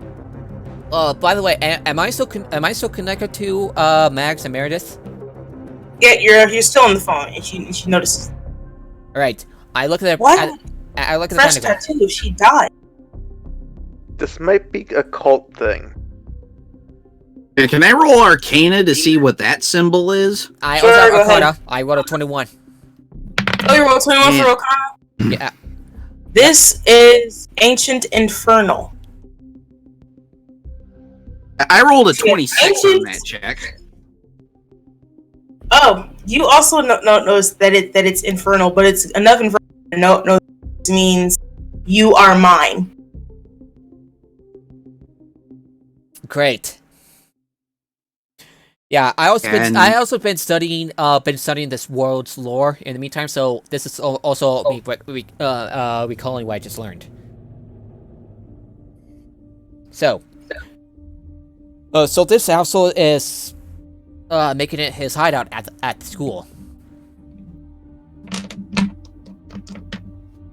And with that, like, Mags is just like, what the fuck is going on here? That's shit. That's what. Mary pats Mags on the shoulder. We're gonna get these bastards. Hope we do soon. And with that, you all, Mags and Mary, come out of Morgue, and you make your way to the hospital. Do we meet up? Does Memphis and I meet up with them at the hospital? Yep. Just tap the small button on the side of the orb, and it'll teleport. Poof. Unfortunately, and Goliath taps on the orb and teleports back to base. Mostly Memphis because joins. at the moment he realizes that there are other things that calls to his attention. I guess. I'm just like making a shot in the dark. Oh wait, are you guys at the hospital or are you at base at Rose's base? Hospital. Oh, yep, you're at the hospital. Yeah, hospital. You meet up with Mags and Mary at the base. Hospital. Oh, this is very convenient. Hi guys. Okay, Feeney? Hi. Yeah, this is got a pretty convenient plot device. Yeah, it says it's as if the person telling the story didn't really have enough time. Alright. Throwing shots at the DM. Thank you. I was questioning You want when I the was DM. gone. Did I find a crab?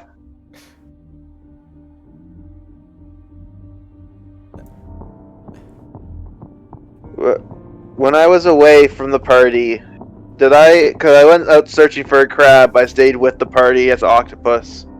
Like, I watched them, but I was looking for a crab. Did I ever find that crab?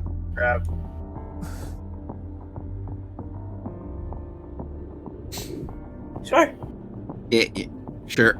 So I mean, now- I tell him to roll. now we I have- tell him to roll a nature check, but Or animal handling check. And well, I sort of have talked to animal, be-spawned, and I sort of make him mine. Because if I found him, I would have cast speak with animal, talk to him for a little bit, and then use be-spawn to make him mine. And a lot has happened, and with that you are approached by a doctor. A doctor comes to you and say, "Are you the ones doing the investigation for Atlantic?" Yes. yeah, that's us. We're the Council of Light. Oh, well, I will warn you. What you are about to see is extremely unpleasant. We've seen other unpleasant things. Well then, please follow me to where we keep the new wed mothers that are...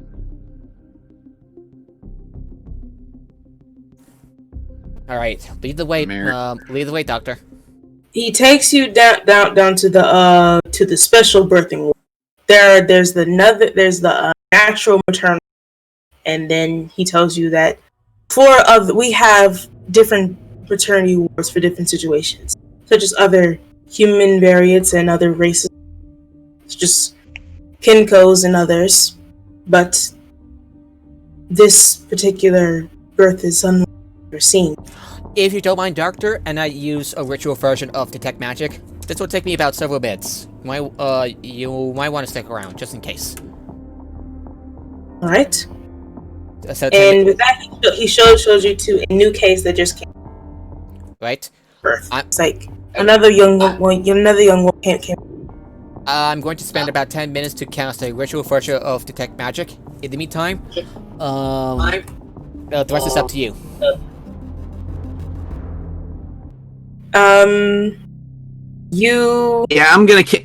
Mary is gonna cast Detect Magic.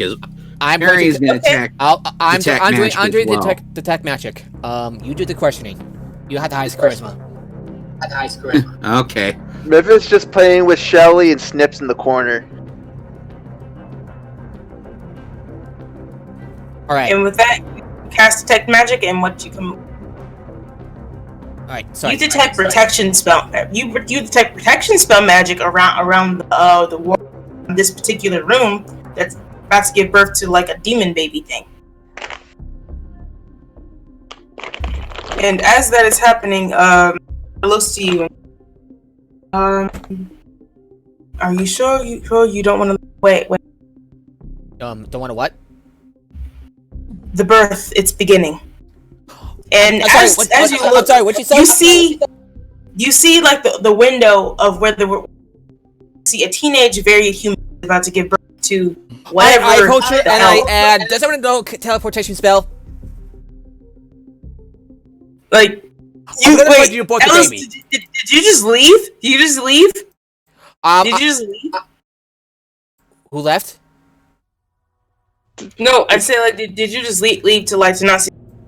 No, I tried to force. It's like, does anyone know a teleporting spell? I know a way to avert that. I know a way to avert this birth.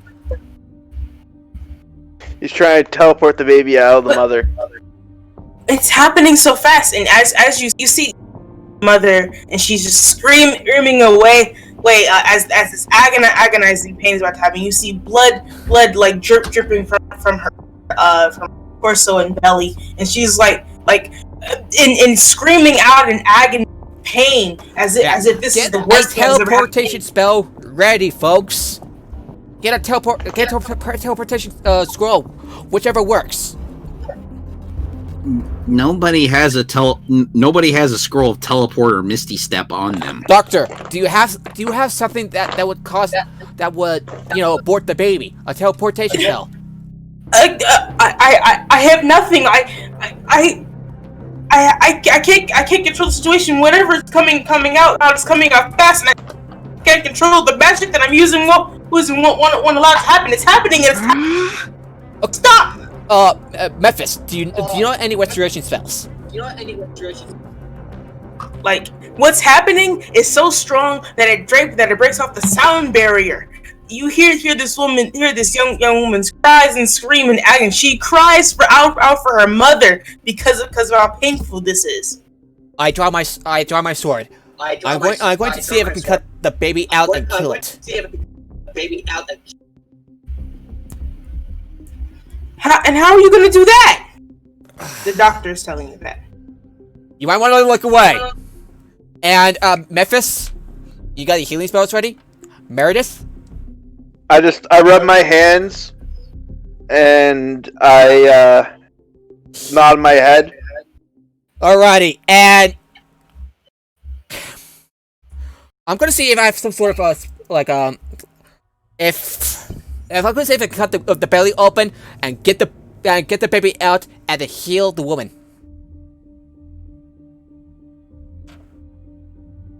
Because wow, that escalated quickly. As you try to get this abomination out, as it's literally eating its way out of this young. And does anyone can anyone cast a spell to null the pain?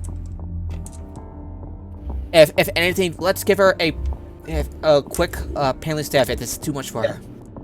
And I look at the lady. Do you? Okay, I'll see if I can do it to make the pain stop. If not, I'll do what I can. You have my word on this. Oh God. I do have healing powers. It's like, how are you trying to do this? Are you like trying to like cut the baby out, get the baby out of her, and then heal her up? Oh, you trying to do a makeshift C-section or something? Yes. Pretty much, and and Mary has healing light from her warlock She has healing light from her warlock patron and cure wounds on her spell list. So, Memphis says cure wounds. Yeah. Okay. As you're trying to literally makeshift manual C-section. Oh God, what am I doing? And I remind myself, and I get myself covered in blood. It's like, oh God, oh by the gods, what am I doing? Literally being eaten out by the insect toss. You see, like you begin to like try to like makeshift and do a C-section on. Are you trying to do like mage hand, trying to like pull it out? Yeah, mage hand, and then use a green flame blade on the baby, because wow, this is fucked.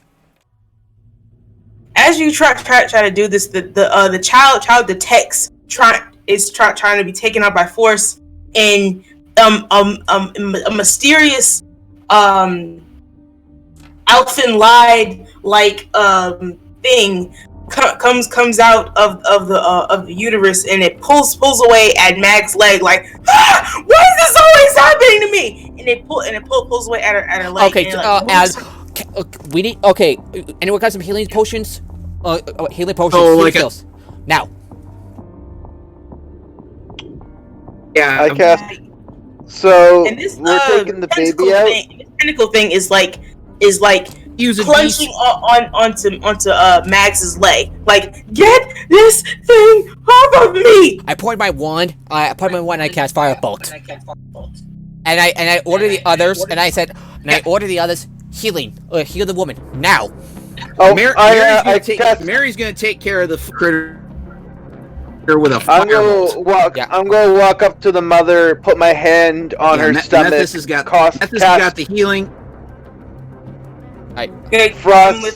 Frostbite and cure wounds, so it's like a numbing ice healing. And the tentacle lets go, but Mags does not. Mags falls on her back and not her belly. Like, I cast Firebolt. And that's a 22 to hit on the baby. Oh, it hits. It hits, and you get the baby out. And it didn't burst out of her chest. 20 points damage. 20 points damage. You did this on a baby. I'm doing this on the baby. You did this on the baby? It's the baby out of the woman. It's out of the woman. Okay. But the woman is in shock, but she's not dead. So that's a huge thing. She's not dead. She's in shock. And Mary's gonna burn a d6 of her healing light to help the healing along. It does. And and let's see, she heals her for 3 points. And it helps. And she's stable. Yeah, she's stabilized and she isn't dying, so that's the main thing. I am okay. Oh god, this is my first attempt at a C-section. I can't believe this worked so well. You see this monster symbiote looking baby come out of her body, and it has teeth, and it's black, and it looks like a human baby, but it's black all over, and it has the same symbol that you saw in the other victim's body. All over on the back, and it's just like... I'm gonna see if I can take a sample. Guys, it hisses and growls at you, Ellis. And I stab it with my sword. I have to AFK for a bit, guys. With your sword? Yeah. Yep, you stab it, and it instead of falling to its death, it grabs onto the blade. And it goes on, and I yank, and I pull the blade up, and then I yank, and I try to throw the throw the demon baby thing, and like flick it off, and then use green flame on it. It comes out, but it comes up as a blob of ooze, and it comes out of the birthing room, and it goes off into the world. I'm like, stop that baby! Stop the baby! Couldn't I just throw my spear at it? Go ahead. Roll dexterity to see if you can get it far enough so that it can die.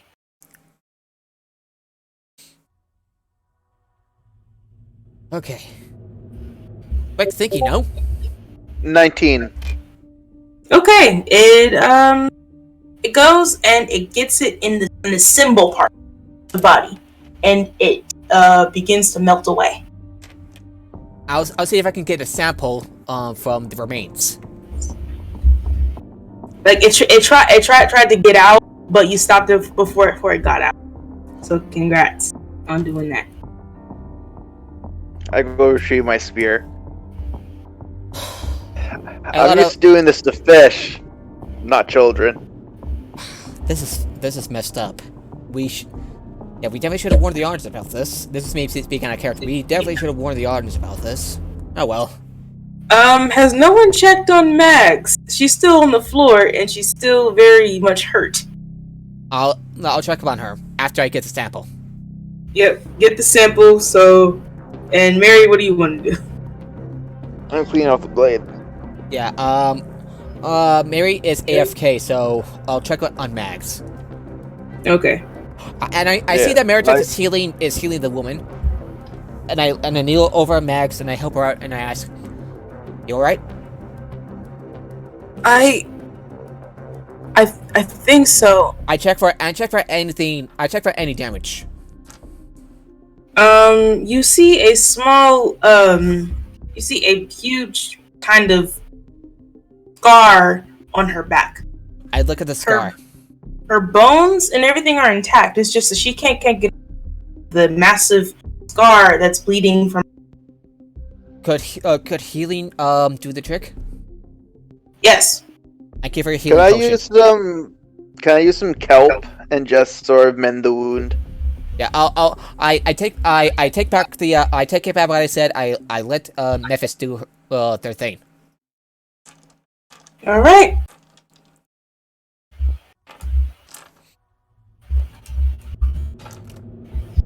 I look at the and while Memphis is taking care of Mags, I look at the 20. woman. Not 20. Yes. Nice. You Nice. heal her, and she's able to get up. Congrats. I actually Just rolled wait, just wait 23. until the real pain begins. I look over at the woman that nearly died. How's she doing? Magical The kelp. woman that nearly died, she looks to all of you and she's like,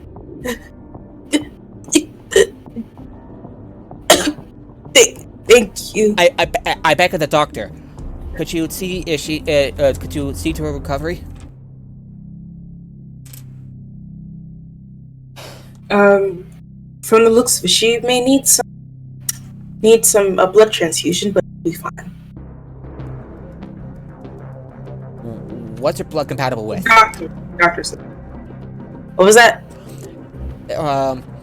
What is her blood what is her blood compatible with?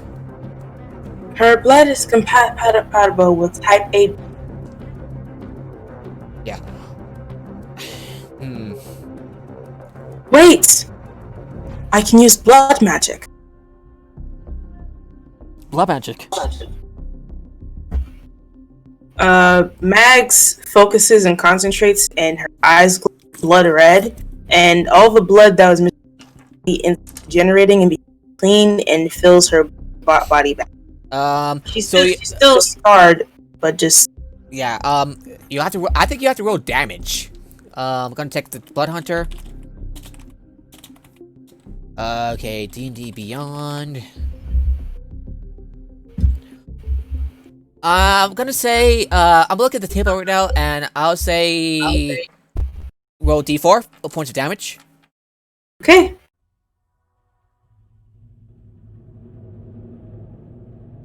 Okay.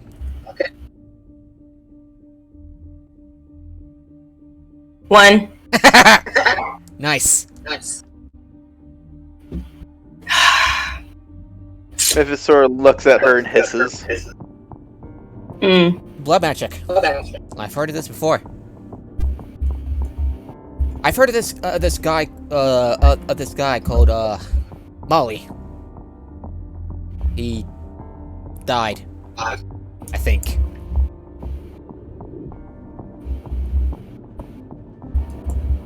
Yep. And with that, instead of it going into her body, half of it goes in, but she still needs more. So, does anyone else want to try anything to give her blood transfusion, or do you just want to?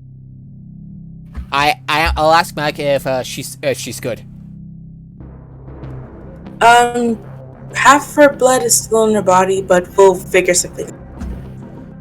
I can before I give my blood, I would like to know what if my blood's compatible. All right. Just She scans you like with her sorcery.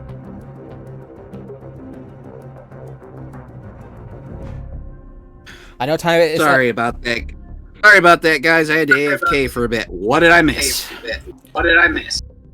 A nat 20. Blood is trying to be put into the woman again.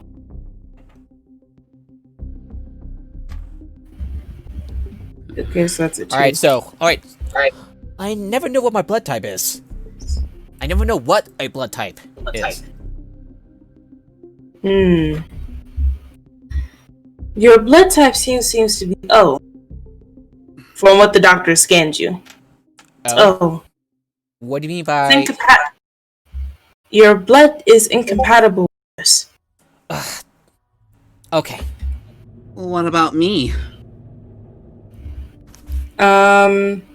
She scans you, Mary, and she says, "Oh, surprisingly, your blood is positive. It's compatible with us.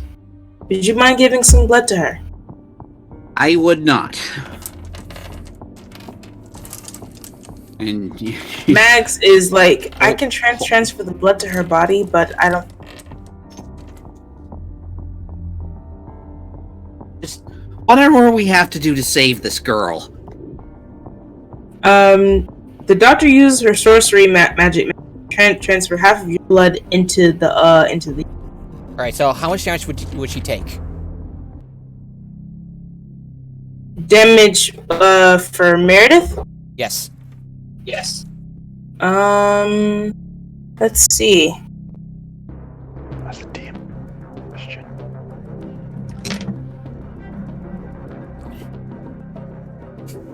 Only 1. Oh. Not that much. She's fine. Okay.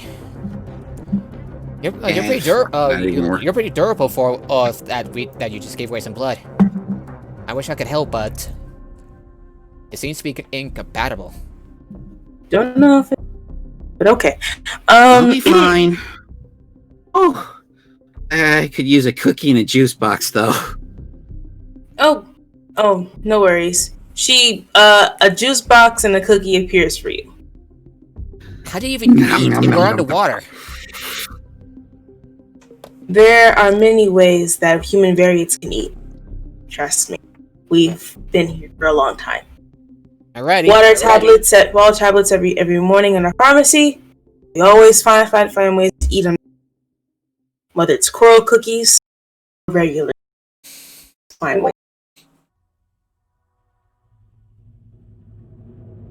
Yeah. Regardless, Mary makes quick work of that cookie and the juice. Alright, how is the woman doing right now? Mags looks mad. I think we should get down to seeing where this Kovacs person is. We'll leave her be. We'll leave the woman be. She needs to rest. Come on. Anyone else want to join? Marith, Max, Mythos. Mythos, yes. Let's go. We're right behind you, Ellis. Yeah, we're here. I'm going to clean up all the blood, and I cast prestidigitation on myself to clean the blood. Remind me not to do this again.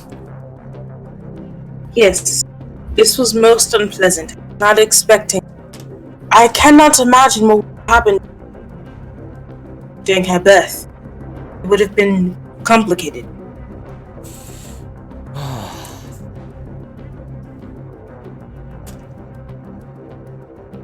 Okay, so all that's left is the school.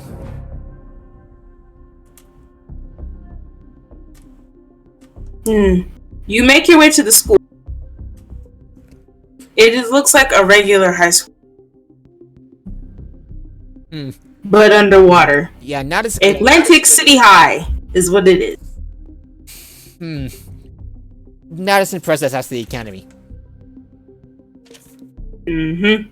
Not as impressive as these. It's not as impressive as private school, but it is still high school.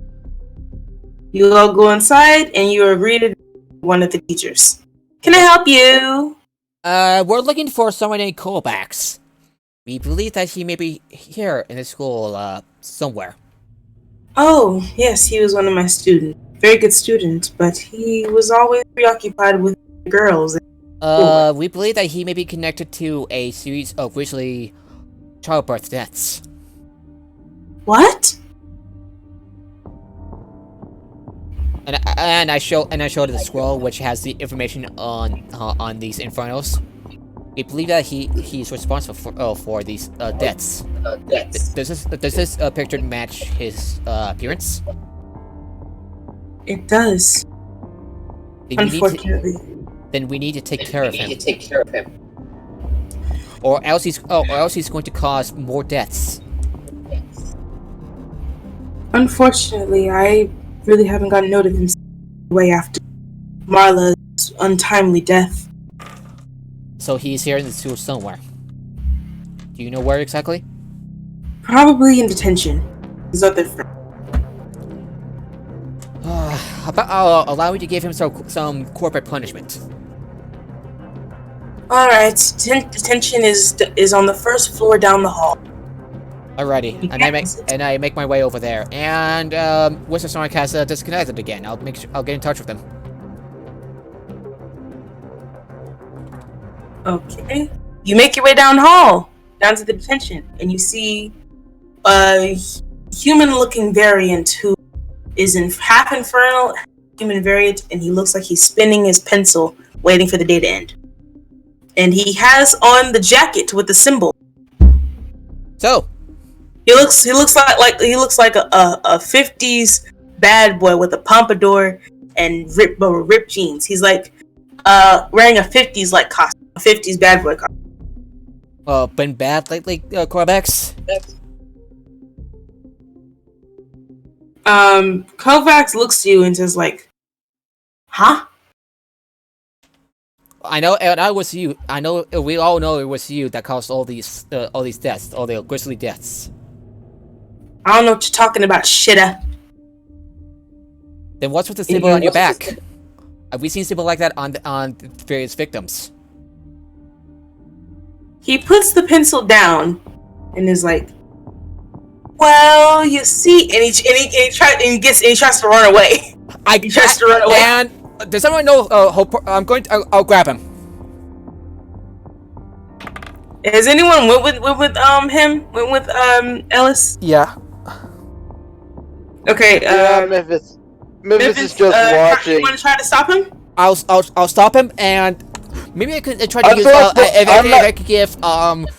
I can give Corvax a wedge. Memphis is in the doorway with the spear. I'll try to yank on his underwear with the mage hand. Okay, you try, and amazingly, Kovacs dodges it and continues running his way out of the class and out of the school. Alrighty, I go after him, and I'll see if I can cast another firebolt. Yeah, you got to try to catch him because he's kind of fast. He's really. I want to hit him with my spear, not the sharp point, the blunt point or the blunt end. How far away is he ahead of me? He's pretty far ahead of you. He was always the track star, so he's very, very much far ahead of you.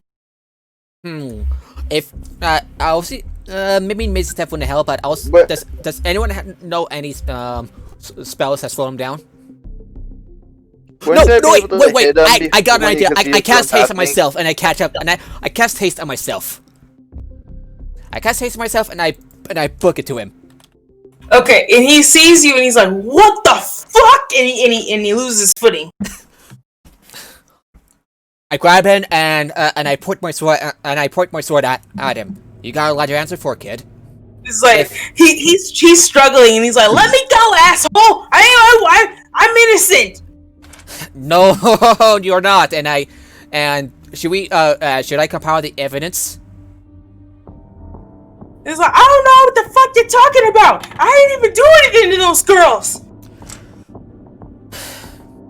And yeah, right. And could I see if I can roll an insight check?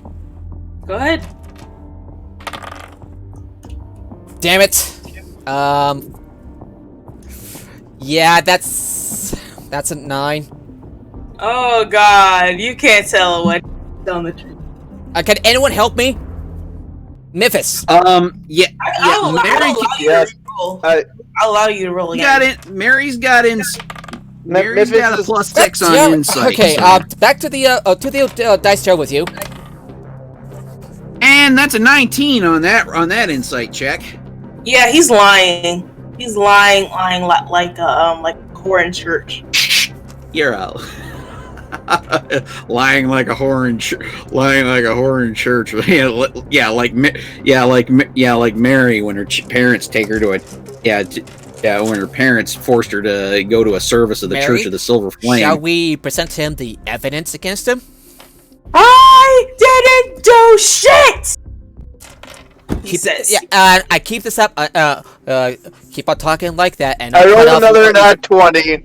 cut off each insight and check. one of your limbs one by one. He's still lying. And I rolled a 4 at intimidation. Oh yeah, you don't scare him. He in fact he's the one who's like, hold on. I mean, he's the one doing most of the scaring right now for you. I want to hold my turtle up to his face and said, talk or he'll breathe fire. These cuffs, you fuckers! Is what he says. Alrighty. Get down these cuffs, you fuckers! Alrighty, and I saw, and I, Okay, and I, okay. and I, and I raised my Crime blade, and intimidation. I chop, and I just a last chance. Nah, Mary's gonna roll persuasion to try to do a little good cop. I rolled 16 on intimidation with Shelly. Okay. So it's 16 on a- he 18. seems frightened of. Okay, he seems frightened of you, Memphis. He's scared of the turtle. He's always I can tell. How is he scared of the What the turtle? hell are you? And Mags is like, Tetos can be very intimidating. Tetos can be very intimidating as well. Fair enough. And he's like I didn't do shit. He's still stuck plus the fact that he didn't do anything. I step closer and pull out the crab. No. Do Snips want No. to have a little fun? No. Get that thing away from my balls! Oh, we Mary, will do more than cut off your balls. Mary yanks the halfling away, and as part of her persuasion check, tell us the truth, honey, and we can make this as quick and painless as possible. Oh, and let's see, I rolled an 18 plus 6 for plus 6 for persuasion, so that does a 24 do anything? Okay, 24, when he says that he didn't do anything, he's halfly lying. He's lying. I didn't roll insight. I rolled persuasion. Oh, you roll persuasion, and with that he opens up to you, Mary, about one thing that he did lie about. He's like, well, look, all I did. All you did. It. Could you repeat that? You cut out for a minute. Like, all I did was have sex with her. I didn't know she was gonna get pregnant. Really? You didn't know she was going to give birth to a monster that would eat her out from the inside? I don't know what goes on in my body, man. You don't know what comes out of my dick. You should take responsibility for your actions. Hey, she's the one that wanted the kid. She's the one that loved every second of it. We'll see about that once we turn you over to the police. No cops! If I go near the cops, my pops will kill me. And who is your pop? I ain't telling you shit. For all I know. And I start you to might activate do Green the cops Flame too. Blade. And I start to activate Green Flame Blade. I sort of like peek around the corner with Snips in my hand. Ah! Get it away! Alright. You guys are idiots. My pops just know that he don't live around here. He only sent me here so cool. He lives in the underworld, right across your town, right where the Infernals and demons be. I don't know nothing about any of that. All I know is I'm supposed to go to school. He didn't say anything else to me about that. Just get it away from my balls. And I point my blade at the balls. Are you sure about that? And he starts crying like I lean in a little bit more.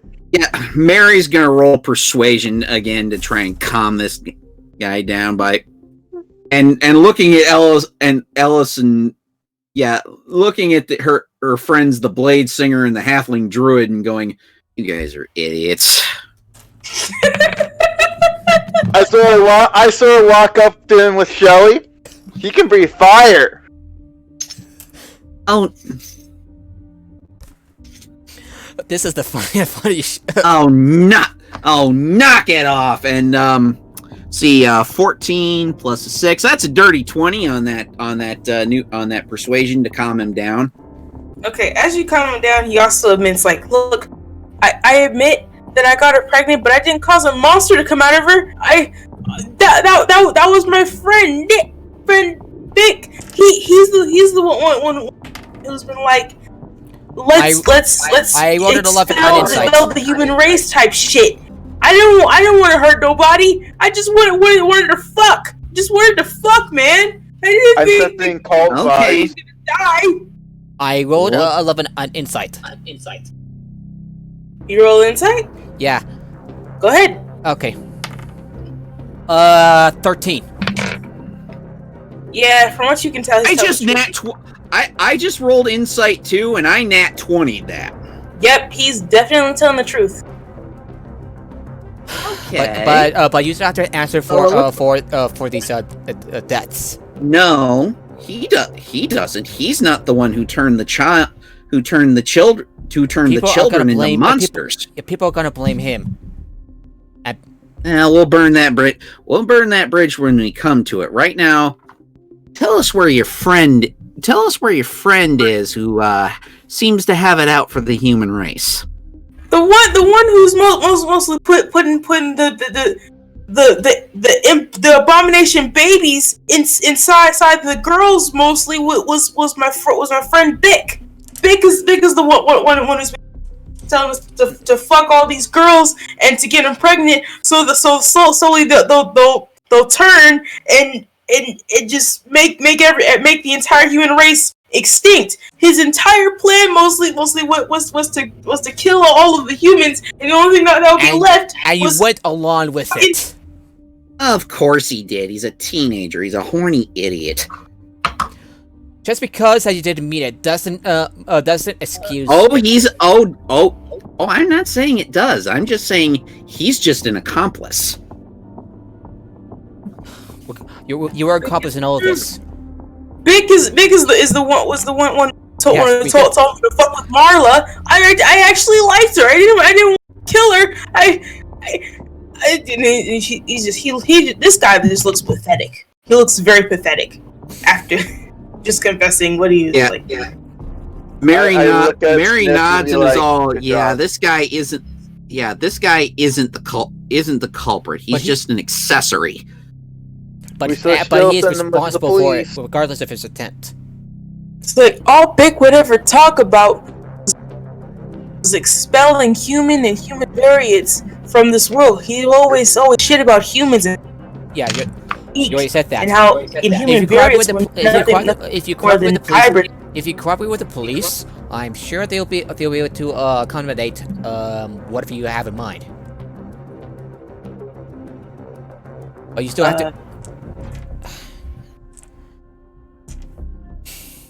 Still have to what? Just, pay for your you're an accessory in all this. And would it be possible to bring and out of character? Would it be possible to bring him over to the police, turn him over? Hey, I didn't kill anyone. I just had sex. I didn't kill anybody. I didn't kill Marla.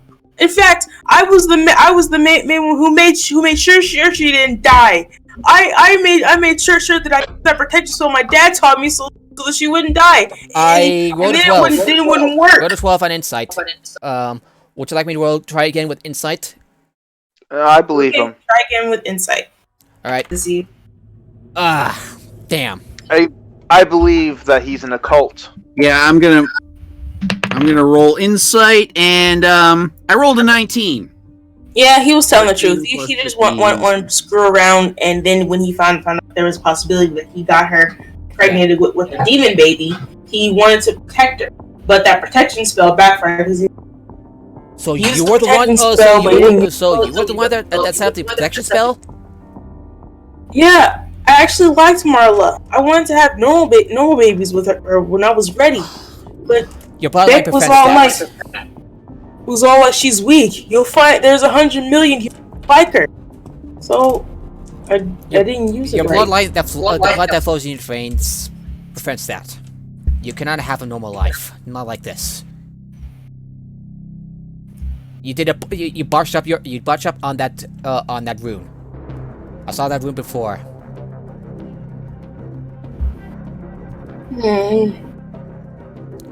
If it were up to me, I would have done a better job at it. I didn't want to kill her, man. I know. You know. We know. You just had to explain this to the police, and hopefully they'll treat you right. I said no cops, dude. No, I don't want to go no cops. God. Is there any fish around? Well, what was that? I want to look out the window and see if there's any fish. You see a few fish. You see a lot of fish. Okay, I want to cast Speak to Animals and tell them to go get the cops. Okay, you cast Speak to Animals, and they're like, woo! Cops! Oh my god, fish are fucking stupid. One fish that is actually smarter than the other ones hears what you're saying. He's like, okay, and he goes and gets. At least one's competent. You will be my friend when you return. And after Kovacs hears this, and he's like, no cops! And he tries to run away again. I saw face up and I catch him again. Max punches the shit out of Kovacs. How did you understand what I was saying to the fish? Because I wasn't speaking normal languages. I was speaking Sylvian. He speaks aquatic. Yeah, but I wasn't speaking aquatic. I was speaking Sylvian. I was speaking animal. He also speaks to animals. Like he is like picture. Okay, so that's 8 points of damage for Kovacs because Max did just punch Kovacs. D10 from a punch? Damn. Yeah. Blood hunter. Ow! What the hell was that for? You're acting like a fucking idiot. Least you could do is sit down, go to the cops, and act like a fucking adult. If I find you running again, I'll cut your hairless dick off before you can even figure out what it's actually for. You understand me?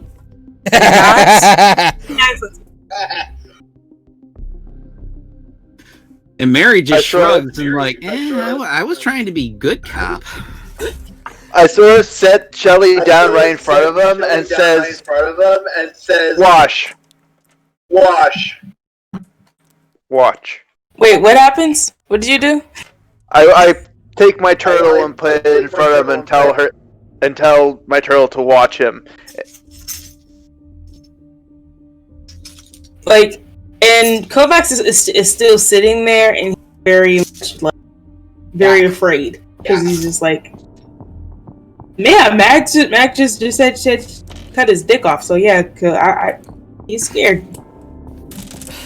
to be like this kid, He's but terrified of the turtle. I can tell. sorry about this kid, but you. Okay, the Kovacs is not Josuke Higashita. Yeah, you kind of brought this on yourself, kid. Just like tried to warn you.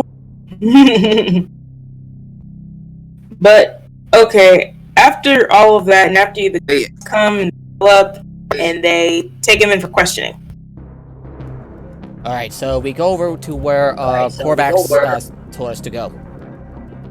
Okay, as you all are going there, you're like a certain light.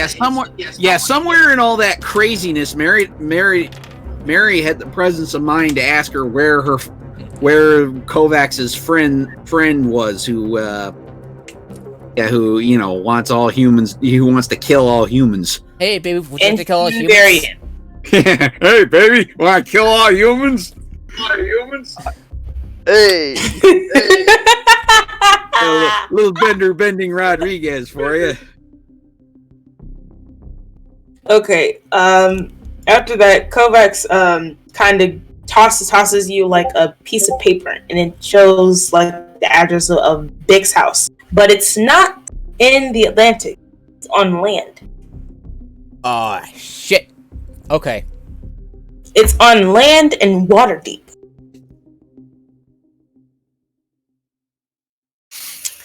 So either someone's gonna, or either you guys coach and swim all the way Pacific of Waterdeep into the Crystal Clarity Cove which is the underwater society in that's far from the Atlantic, that's Waterdeep, or you guys can literally like go on land and just get a stagecoach. So what do you want to do? You want to get an underwater coach and go to Clarity Cove, or do the land one? I know how to drive the underwater ones if you want to do the underwater ones. I'm fine with whichever. Underwater drive. Good. Max pulls up the travel here, the travel underwater. A drive to Crystal Clarity Cove, Waterdeep, take about a good matter of 5 days. I check a week if we're lucky. I check my food and water supplies. Alright, I seem to be. We're good on food and water. Should we make it? The land one is a week, and the water one. Our best bet is the. Our best bet is the water. You sure about the water one? I mean, best bet would be the water. So far. I'll take your word on it. I know fast routes. So I think I do. Underwater stagecoach comes for all of you.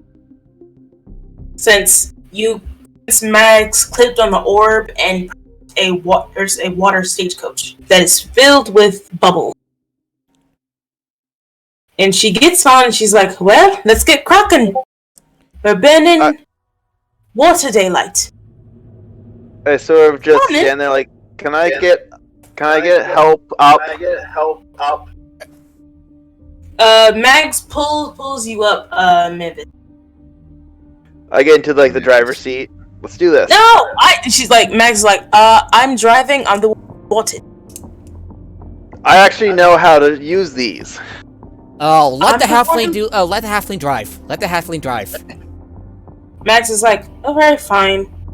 She gets out of the driver's seat and gets into the passenger. Okay. And with that, Alice, Mary, you gonna get in stagecoach? Not that I have got much of a choice, and I get in. Okay. You all head off to the Crystal Clarity Cove. Meredith? Just want to make sure you're here. I'm here. I'm here. But as you all get ready to leave, you hear I roll my eyes and I prepare to draw my weapon. Mary is leveling her umbrella like it's a rifle. You see a 25 feet venom-looking Kamalu, and it roars. Oh, you gotta be kidding me! Vengeance. Okay. And it's ready to attack. And that is where we're gonna stop. Alrighty, that was okay. Cliffhanger. Yep, massive cliffhanger. Will you all survive the attack of the massive Kamalu, or will some of you die? I'll tell you live. Next Saturday. The next Saturday, the first thing we do is roll for initiative. Yep, that's the first thing everyone's gonna do. You're all gonna roll for. Whoa, that was really intense, especially with the trying to save the woman from the baby. Yep. Did you all enjoy the session? Oh, that was fun. That was great. Yeah, that was a close one. That was a really quick thinking on my part. No. But did you guys have fun? Yes. So far? Yeah, so far, yeah. Oh yeah. I mean, I know there was a few confusions on my part, but I ended up revising. Got it. Yeah. But we did follow script though. We did follow. Yeah. With my notes and story, so we did that. Yeah. Whew. I'll be posting this experience on YouTube, and we'll be rating Takamatsukan. That was a really fun one. And it's good to have you back, and sorry about the little thing, it's just that, Water under the bridge, my friend. I hope you guys enjoyed this session, and hopefully you tune in next Saturday. Same bat time, same bat channel. Alrighty, here comes the cavalry. We'll see you all, next time, and we'll see you tomorrow, for Points of Light. Will you be there tomorrow, guys? You'll definitely see Freya, tomorrow for this session. For sure. Like you see me as Freya, instead of as the DM, which is... And instead of Max. Right. Yes, instead of Max. And assuming we're playing evening and not afternoon, I'll be there at Celestial Joestar. We'll afternoon likely. Afternoon. Yeah, I may or may not be able to make it because I got some labor to do tomorrow. I'll see what I can do. All right. Have a good night, everybody. All right. All right.